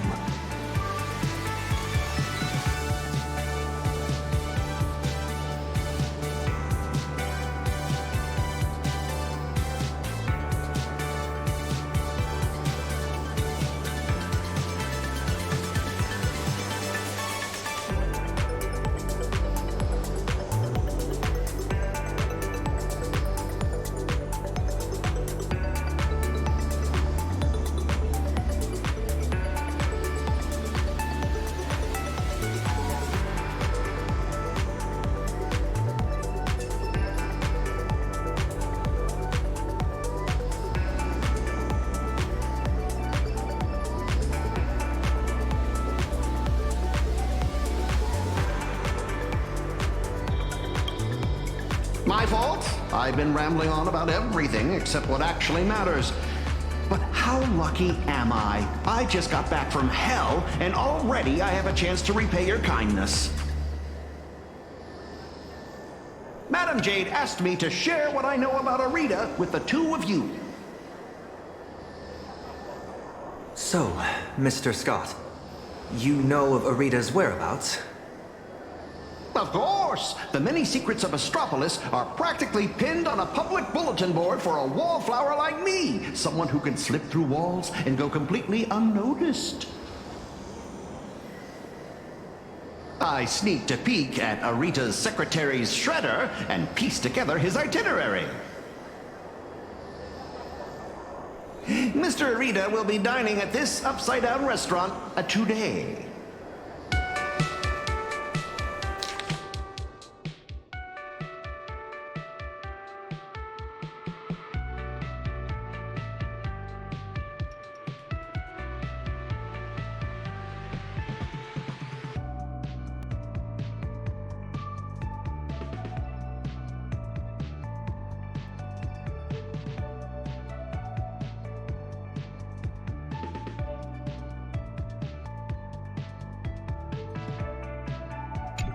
In that case, what are we waiting for? Lead the way. Who would have thought your single act of kindness would transcend worlds and come to our aid? That was hardly some act of kindness. I should have kept my mouth shut.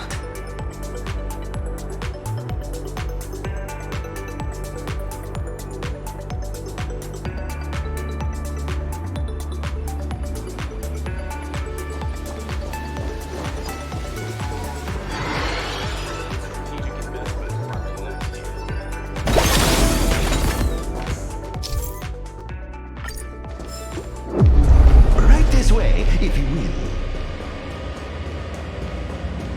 An anti-gravity corridor? It feels like I'm back in a Panaconian dream. Even back when I was still alive, a place like this was a rare splurge for me.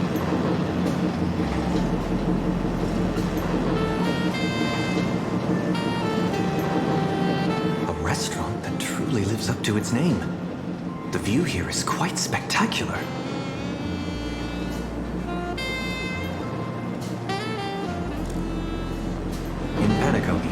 Whenever the stock market fluctuates, plenty of people will head up to high places for a little mental recalibration. Does Astropolis share the same custom?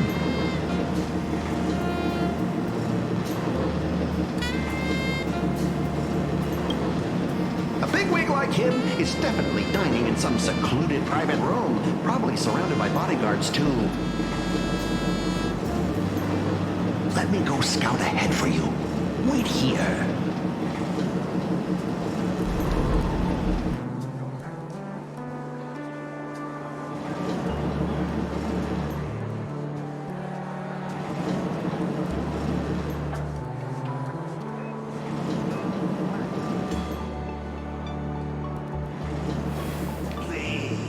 Welcome. May I ask, will you be dining with us, or just stopping by for drinks? Any recommendations for a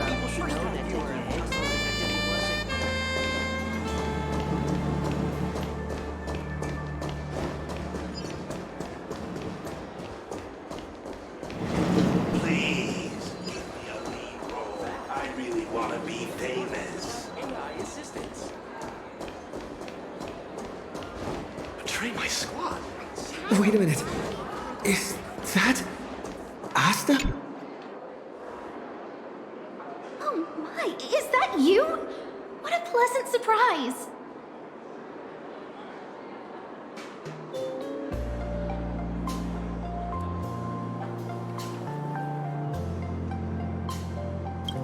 What do you mean? Astropolis is my hometown. I've mentioned it before, haven't I? Quite a few people in my family work for the IPC. I racked up a bunch of vacation days at the space station, so I figured I'd use them and come home for a visit. Plus, it gives me a chance to handle some, collaborative matters on behalf of Madame Herta. What about you guys? Here for a meeting with the IPC or on vacation? More or less. We've got some urgent business to take care of.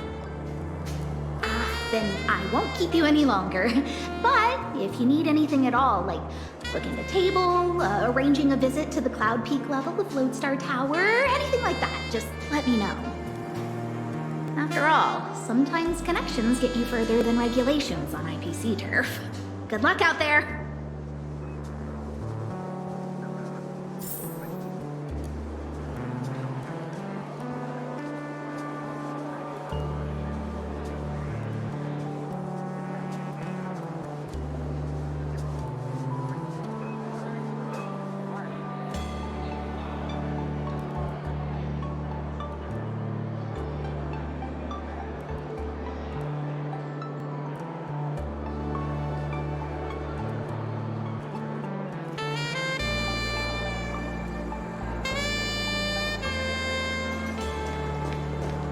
Find a way to turn these tourists into my KPI.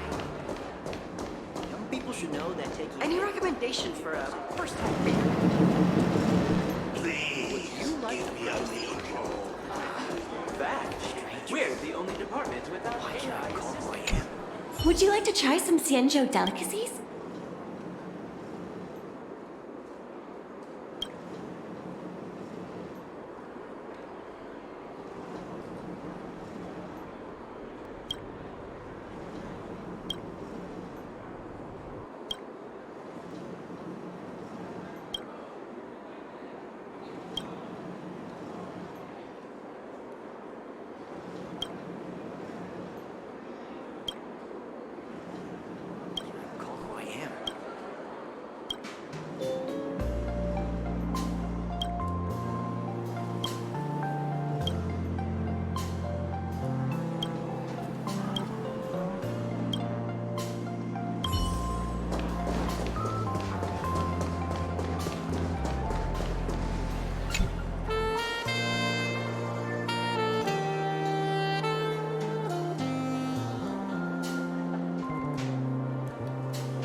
Welcome, distinguished guests. Shall I recommend today's specials?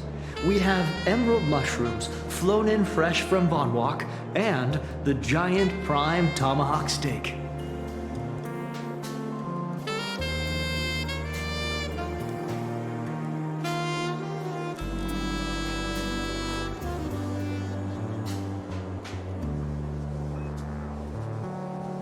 What?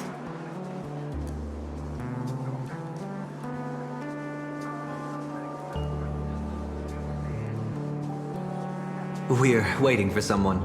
Just 2 waters, thanks.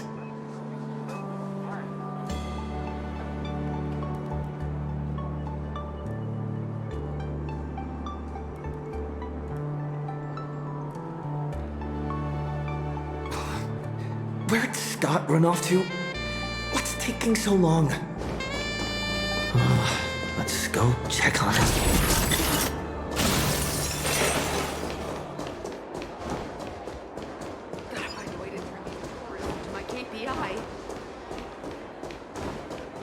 Child prodigy who can Betray my squad. Please, stranger, would you like to purchase my cash my cloud you're standing on?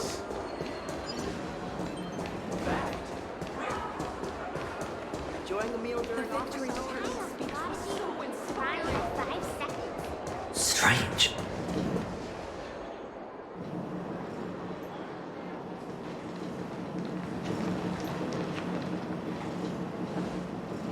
Do those shades look familiar to you? Wait, they appear to be Mr. Scott's. What exactly happened here?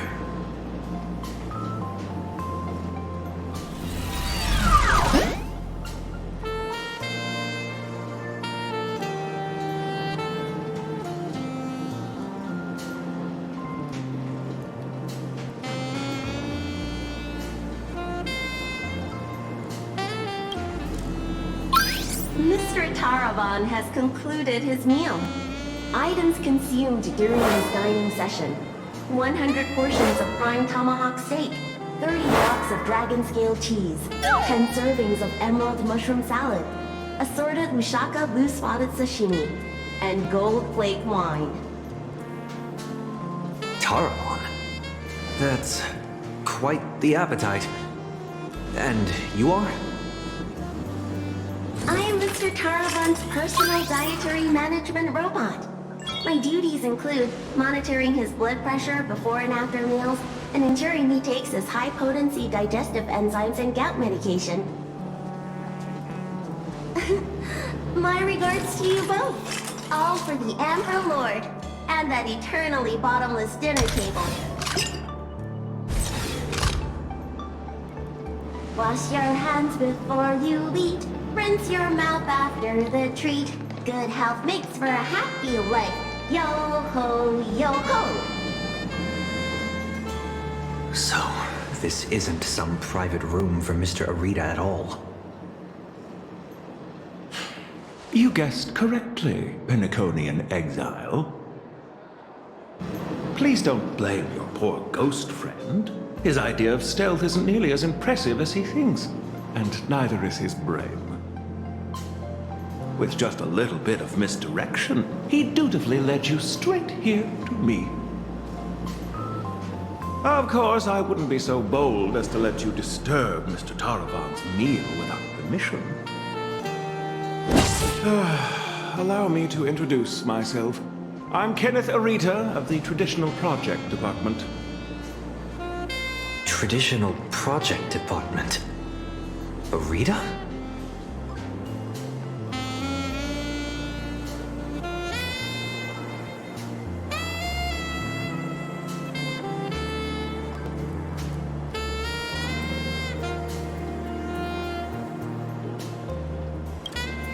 How could that be?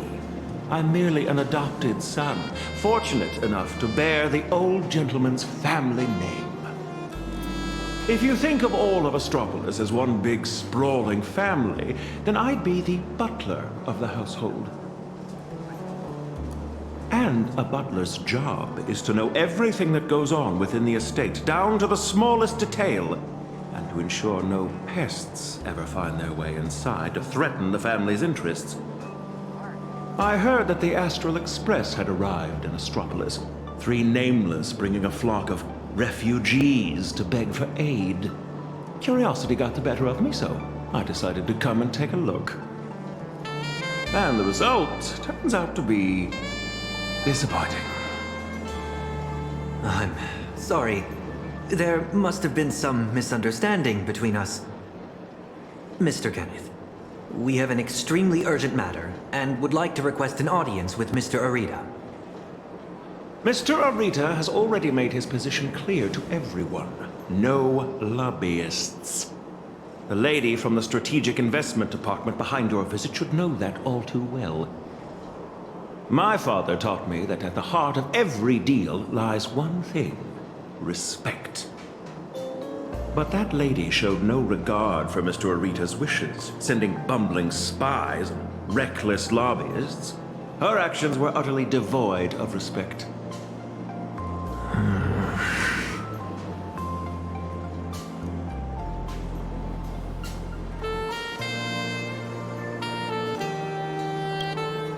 Kenneth, we're not spies, nor do we mean to offend you. We're just a group of desperate people with nowhere else to turn. My friends are back in Planarcadia, and every living being in that world are in grave danger right as we speak. On behalf of the Astral Express, I make this promise to you, and through you, to Mr. Arita. So long as he is willing to cast the deciding vote against the weaponization of the husk, the Express will bear any and all costs and obligations that arise from it. Please, make sure this promise reaches him. The bond you share with your friends is truly moving.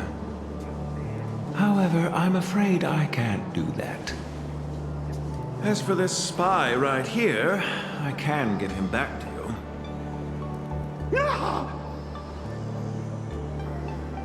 The heart of every deal lies in respect. Chew on that. I've said my piece.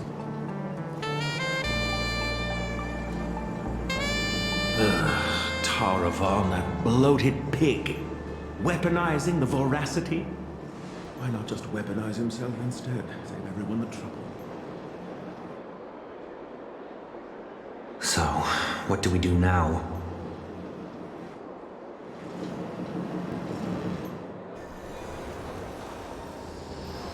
I'm sorry.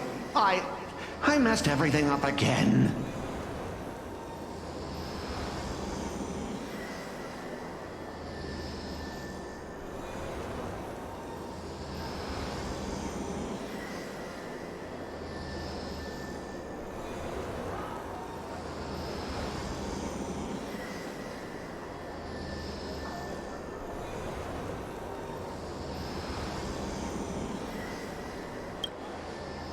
Unfavorable opening, to say the least. The moment IPC faction politics get involved, things get infinitely more complicated. What do you think? Should we try a different approach, or keep up the chase?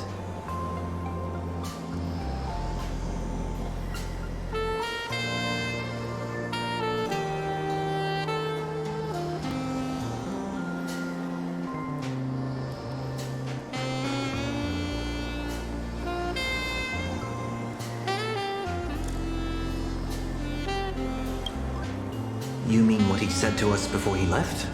The heart of every deal lies in respect. Is Kenneth trying to tell us something? Respect? Since when has the IPC ever treated anyone with respect?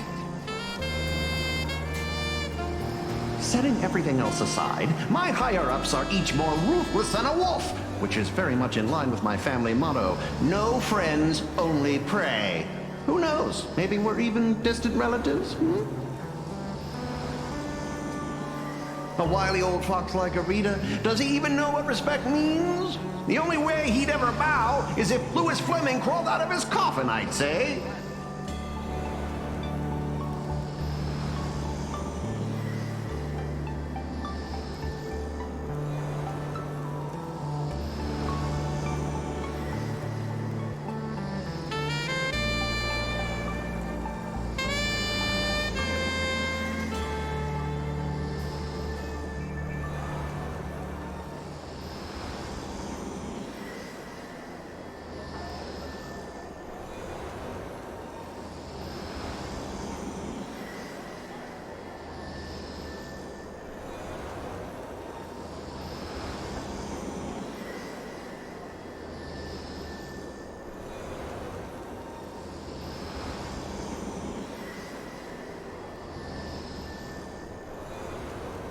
True respect comes from having the strength that others acknowledge. Just like how the Strategic Investment Department respects the Astral Express. Kenneth is telling us he wants to see what we're made of. I see. But what do we have that could earn his respect? Trying to bribe him would take wealth on old Odie's level to sway Arita. As for using force, that would be exceedingly unwise on IPC ground.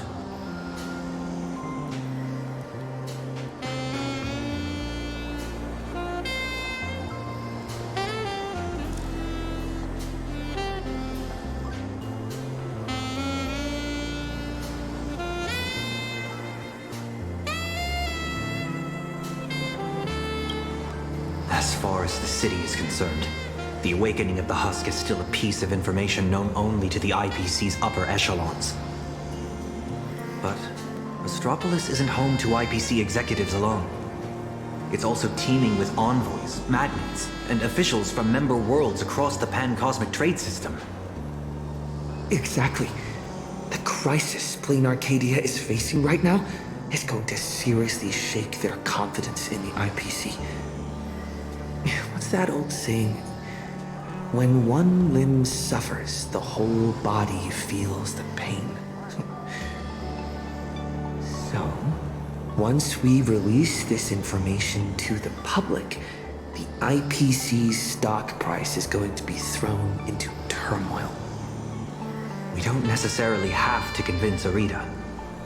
We can use information the way Fullwish did. Once you start learning from the enemy, it's hard to stop, isn't it? So, we leak this to the press and turn this little internal scheme into an external risk that the IPC has no choice but to deal with.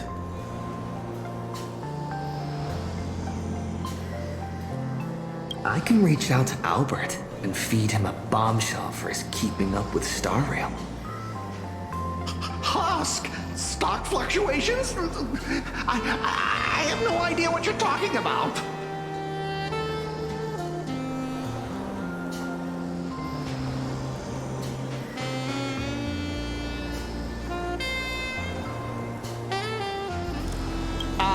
I think I'll pass. I just got a new lease on life, and I'd like to enjoy it for a few more days.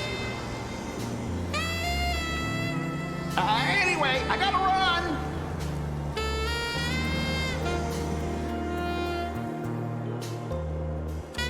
Now then, let's have Kenneth show a little respect. Come on, Sonny. Let's head to the Lodestar Tower and meet up with March and the others.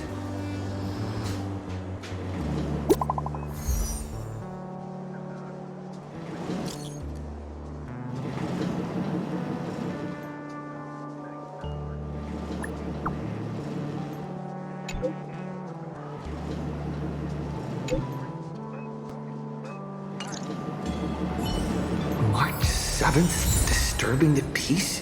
What? Oh, you gotta be kidding me. We can still make it in time if we make haste.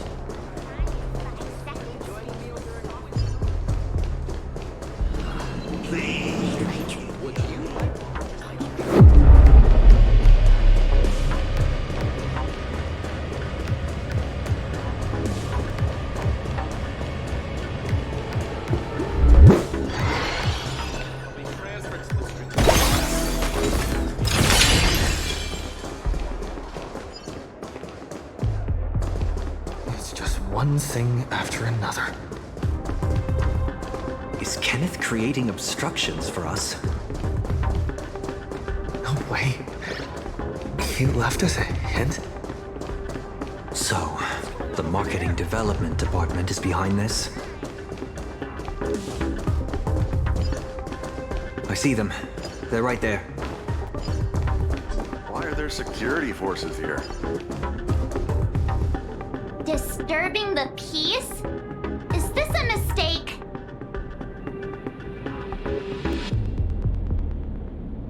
We are guests invited by Madam Jade of the Strategic Investment Department. Is this really how Astropolis treats its guests?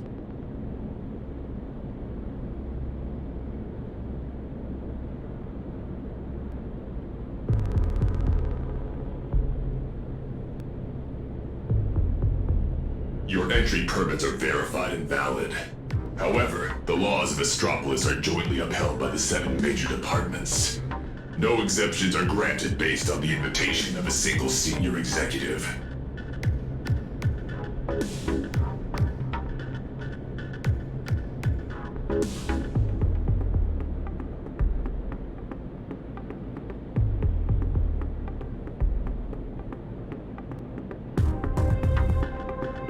Our system detects a dangerous wanted fugitive hiding among your visiting party.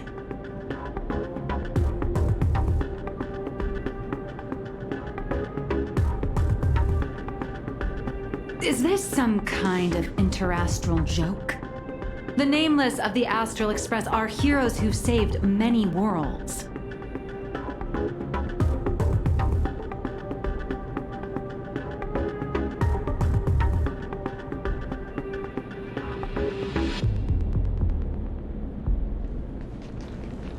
This is bad. We need to go, now.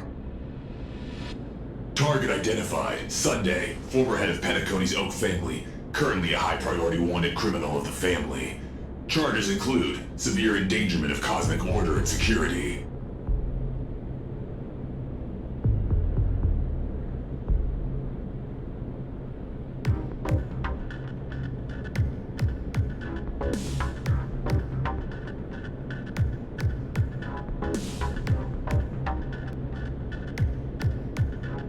Since when does the IPC hunt down wanted criminals for the family?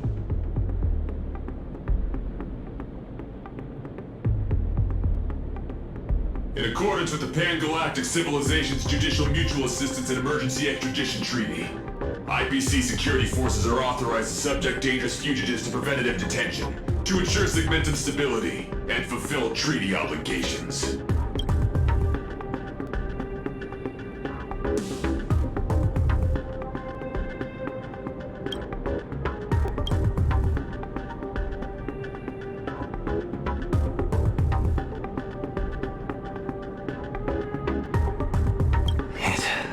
Explaining myself is entirely pointless now.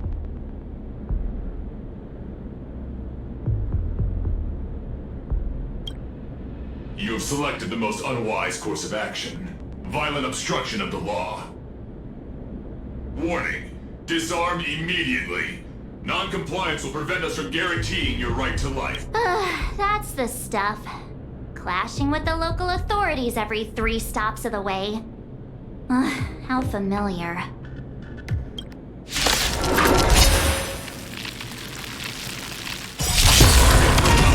Unable to assess. Requesting lighthouse support. Requesting lighthouse support. Request received.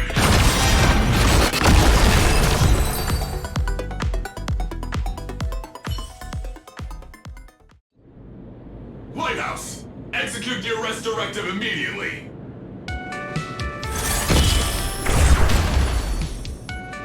Zip it, tin can! You're making my brain hurt. Huh? What's going on? Why is he taking down his own people? All right, stand down. I'm not here to cause trouble. Here, this is a special access pass. Its clearance is a few grades higher than that outdated arrest warrant of yours. I'm taking them with me. Objections? Clearance confirmed. Hilarious. Clearance confirmed. One word of objection out of you, I'll be pounding you into scrap and shipping you back to security in a box. Right, you lot. Write your own incident reports. Make it airtight and keep my name out of it, hear me? Well, don't just stand there. Do you really want to waste eternity dealing with these by-the-book blockheads? Allow me to introduce myself. I am Lighthouse, Astropolis' honorary security officer. I am the light that pierces the darkness, the shield that guards against danger, the one who leaves no place to hide for the scoundrels that threaten IPC assets and the safety of Astropolis' citizens. I am the bane of evil. See that gleaming statue? They built it for me after I single-handedly stopped an out-of-control airship from crashing into Paradise Island 3 years ago, saving well over 100 IPC executives and more than 1,000 foreign dignitaries from our partner worlds. Cool. So, you're basically Astropolis' resident superhero? Superhero? I'm no different from the influencers swarming this city. I can't hold a candle to the nameless of the Astral Express. At the end of the day, I'm just a corporate grunt running errands for the bigwigs. Someone sent me to bail you out. As guests of the Strategic Investment Department, you all have free reign in Astropolis, with the exception of that Palovian young master over there.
my life difficult. The IPC is riddled with internal factions. It seems someone is trying to assert their presence. Spot on! I got 2 calls at the same time. One asked me to ensure unrestricted access for the Strategic Investment Department's guests.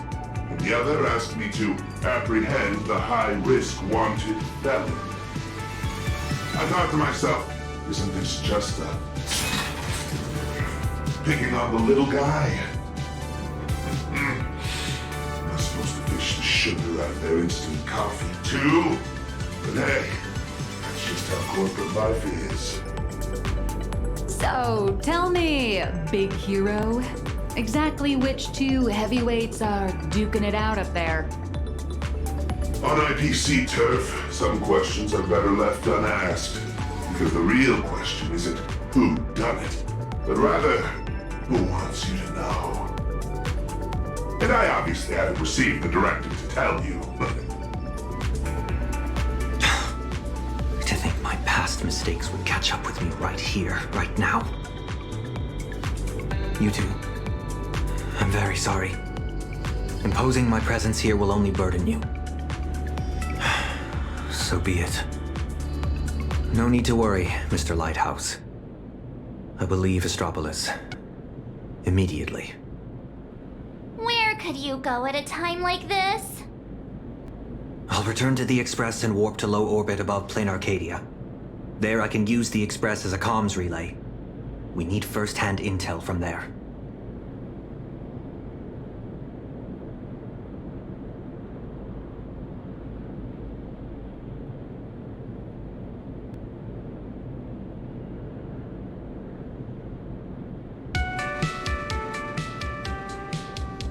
Take care, you two.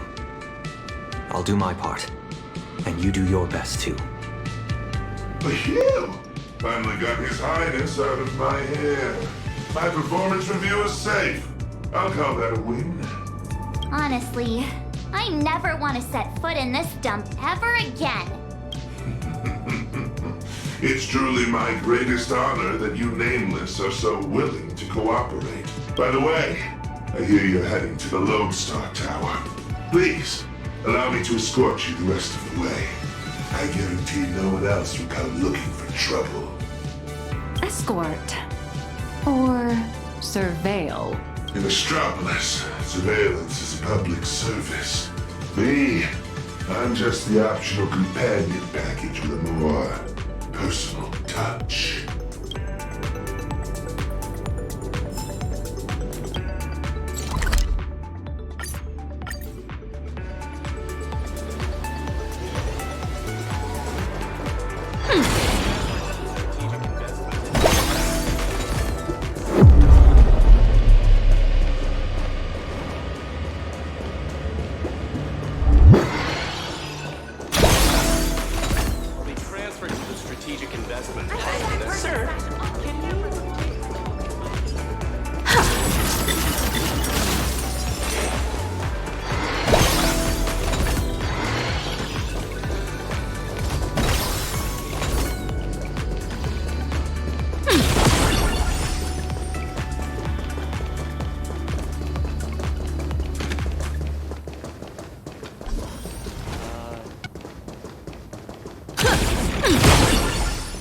Shuttle ST-971 will depart soon. Passengers headed for the Trade Agreement Plaza, please prepare for boarding. Hi there. Tickets to the Lodestar Tower. Mr. Lighthouse, are you heading up too? Are you on another important mission? Just a routine patrol. Escorting these friends here while I'm at it. Duty calls. I knew it! With you around, Lodestar Tower is in good hands. Here are your tickets! And thank you again for what you did on that sightseeing boat, for saving my child. Don't sweat it. I was just doing my job. All right, we've got the tickets. Let's move.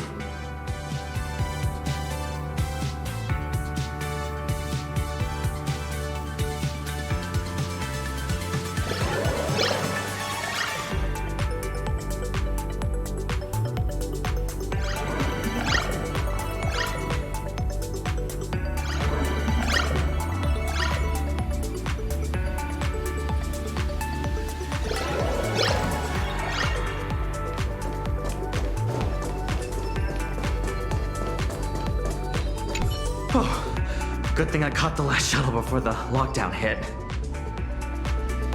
Is this level of security really necessary? Half the board and department heads are just dialing in remotely anyway. I heard some rumors. Apparently something big happened again. Ugh, my Inter-Astro Peace Entertainment stock better not tank. I was just about to cash out.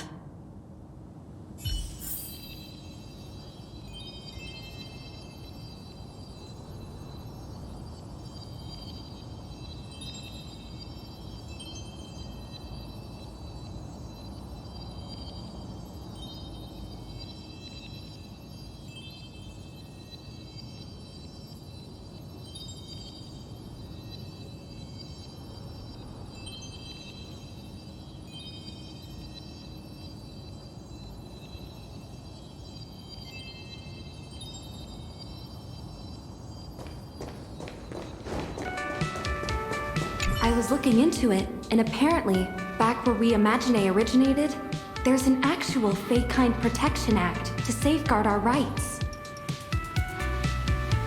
Must be nice. Just because we light paws are fast doesn't mean they can keep dumping all these super urgent takeout orders on us. When I make manager, I'm definitely submitting an Imagine Protection Accord to the board. Here, let's go, guys.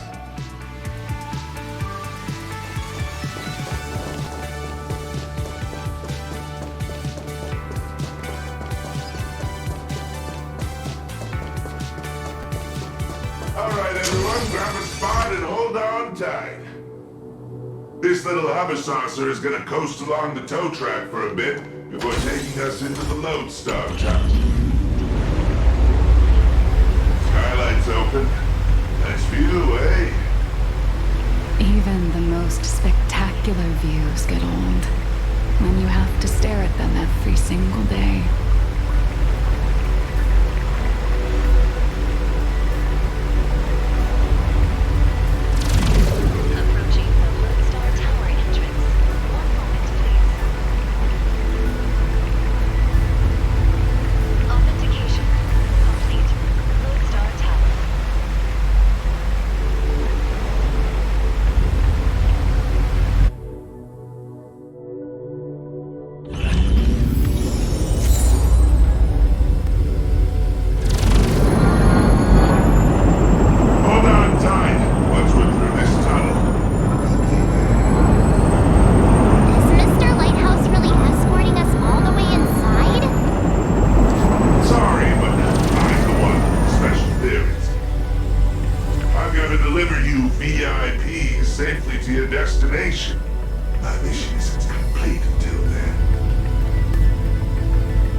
Non-employee detected in the work zone.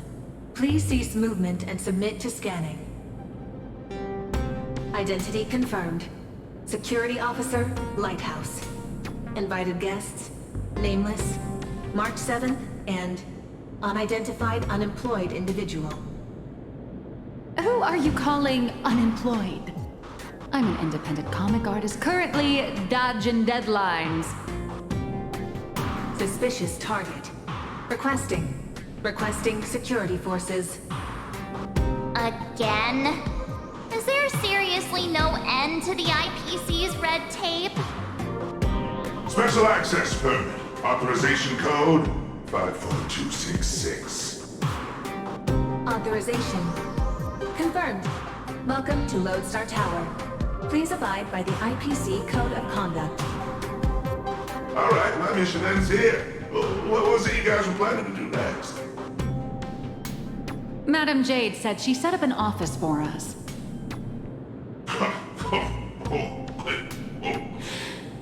Then just go say hi to the receptionist and drop Madame Jade's name. Assuming none of the bigwigs decide to trip you up again, of course. Good luck out there. I've got a patrol to get back to. See ya, Mr. Lighthouse.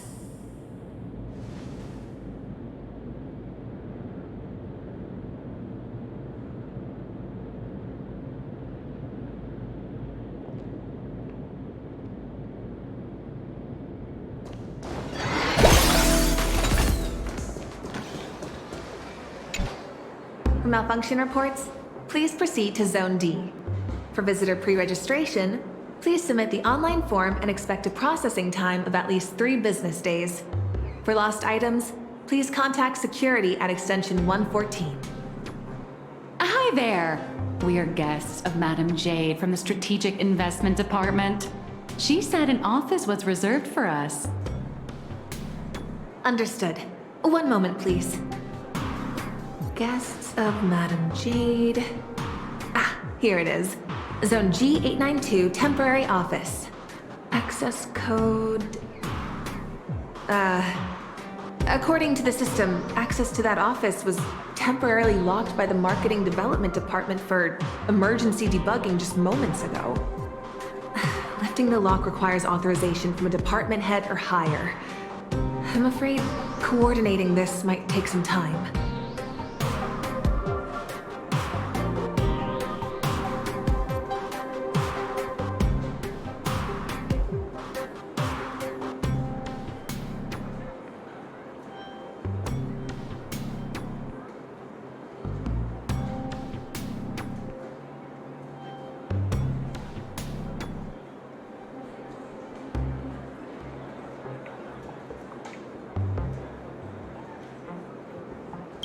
Well, this office space has triggered the emergency scheduling clause of the Cross-Departmental Asset Coordination and Reuse Protocol.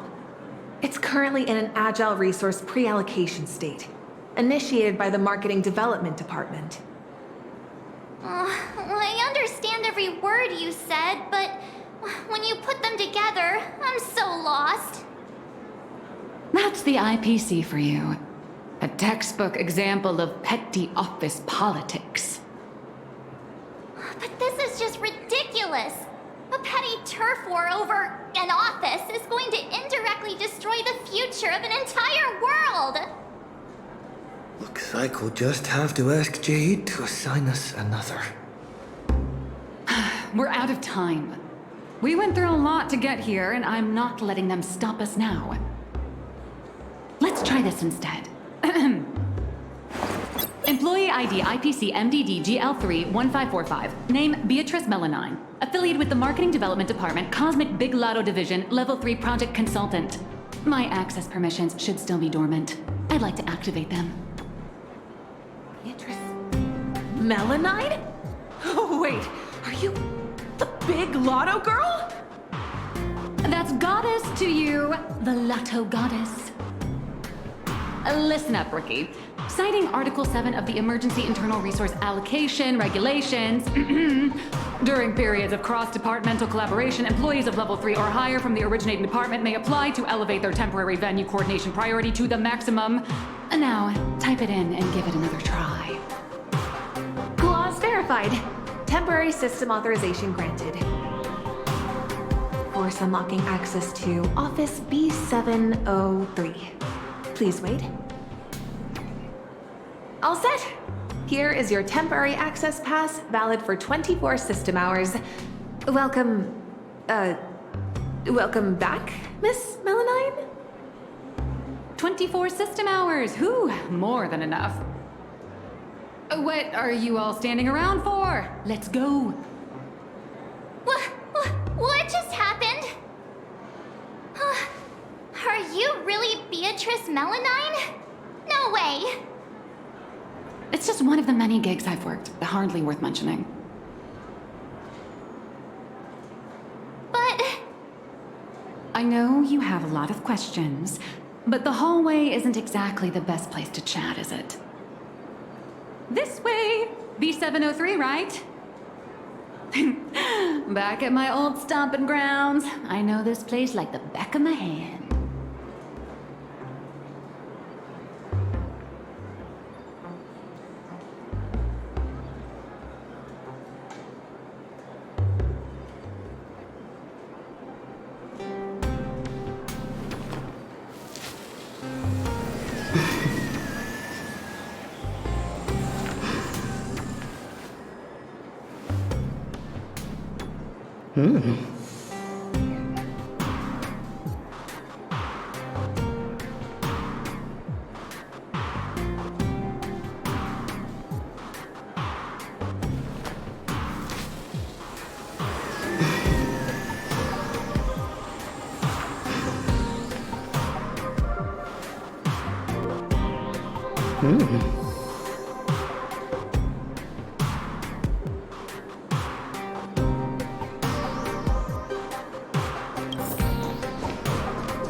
This elevator's taking forever!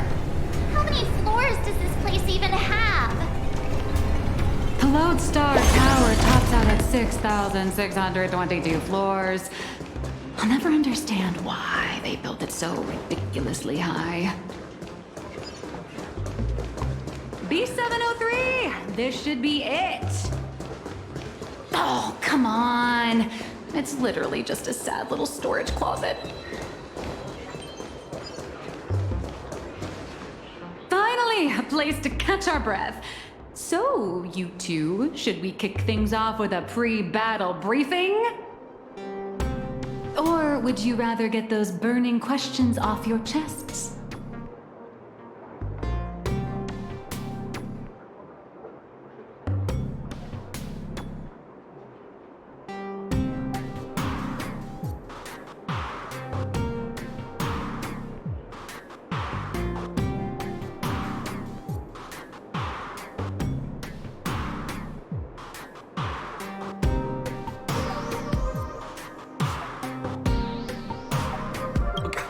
Before we begin, I have a question. From the day we met, your identity has changed constantly. President of Robobocom, an employee at Perlux, a deadline-dodging comic artist. And now, you're the IPC's lotto goddess? So, Miss Nihilux, who are you, really? Before I answer that, I need to ask you two one thing. You're willing to trust me, right? Well, you seem like a good person, I guess. But if you don't give us some straight answers, he and I are gonna have a hard time trusting someone who's always keeping secrets. The nice guy card. March. That's the highest praise I've ever received. It's fine. A trusting heart is magic. Since you're willing to trust me, I'll stop hiding things from you. I do juggle quite a few identities, and I'll admit, I don't exactly look like the most reliable person. But every single version of me is 100% genuine. I'm just glad these identities have allowed me to help my friends out when they're in a pinch. Little raccoon, there's, something I need to get off my chest. I think it's time I told you. Boss! Evil boss. Mr. Sunday tipped us off that there's some explosive news to cover, so we came without a moment's delay. Explosive news?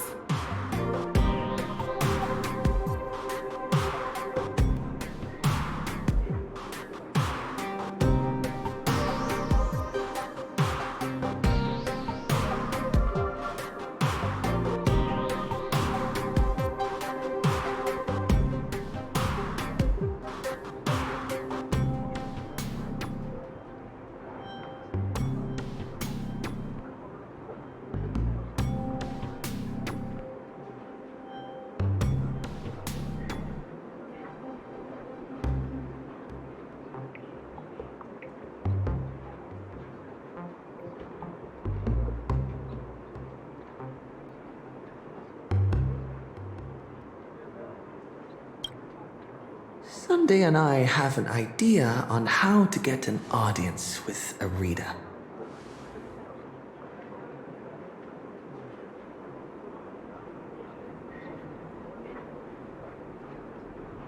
Uh-huh. So, you want to blow the Planarcadia Husk crisis wide open, using public outcry to corner the pro-weaponization faction! Even in my wildest dreams, I never imagined for Bobo Weekly would one day expand into interstellar reporting! So what are we waiting for? Let's drop this bombshell in every reader in Astropolis right now!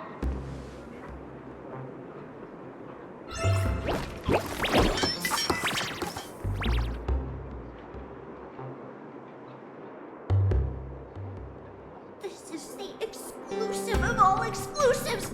The bombshell of all bombshells! Beep boop!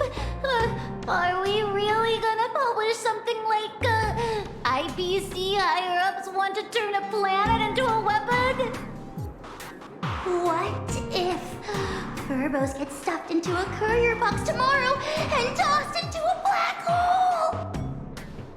Listen up, little dummies! If we don't hurry and get this massive scoop out, our newsroom in Planarcadia is gonna get eaten by monsters and dumped into a black hole anyway. Remember the journalism principles I taught you? Don't write the news like some bone-dry fact-finding report. The headline has to be sensational and intimately connected to our readers' everyday lives. Shocking! Secret meeting of IPC execs. Save the planet or turn it into the ultimate weapon. Like this? Exactly. But the point isn't to expose the conspiracy. It's to shove the danger right in our readers' faces. They need to know that after Planarcadia falls, the world they live in will face the exact same threat. Subtitle: Exclusive Insider Report. Astral Express tells all. A greater shadow looms over Astropolis.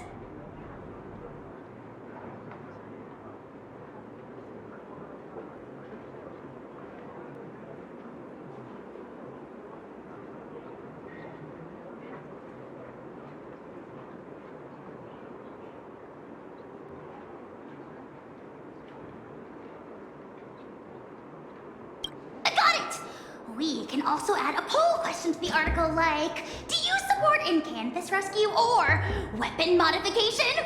Maximum interactivity! Nice. Aside from our little Furbos over-the-top clickbaity articles, we'll also need you to step in front of the camera for a few shots to boost the story's credibility. We'll aim to infect every social and news platform in Astropolis in record time with this news. Just like the anti-organic equation did. Leave it to us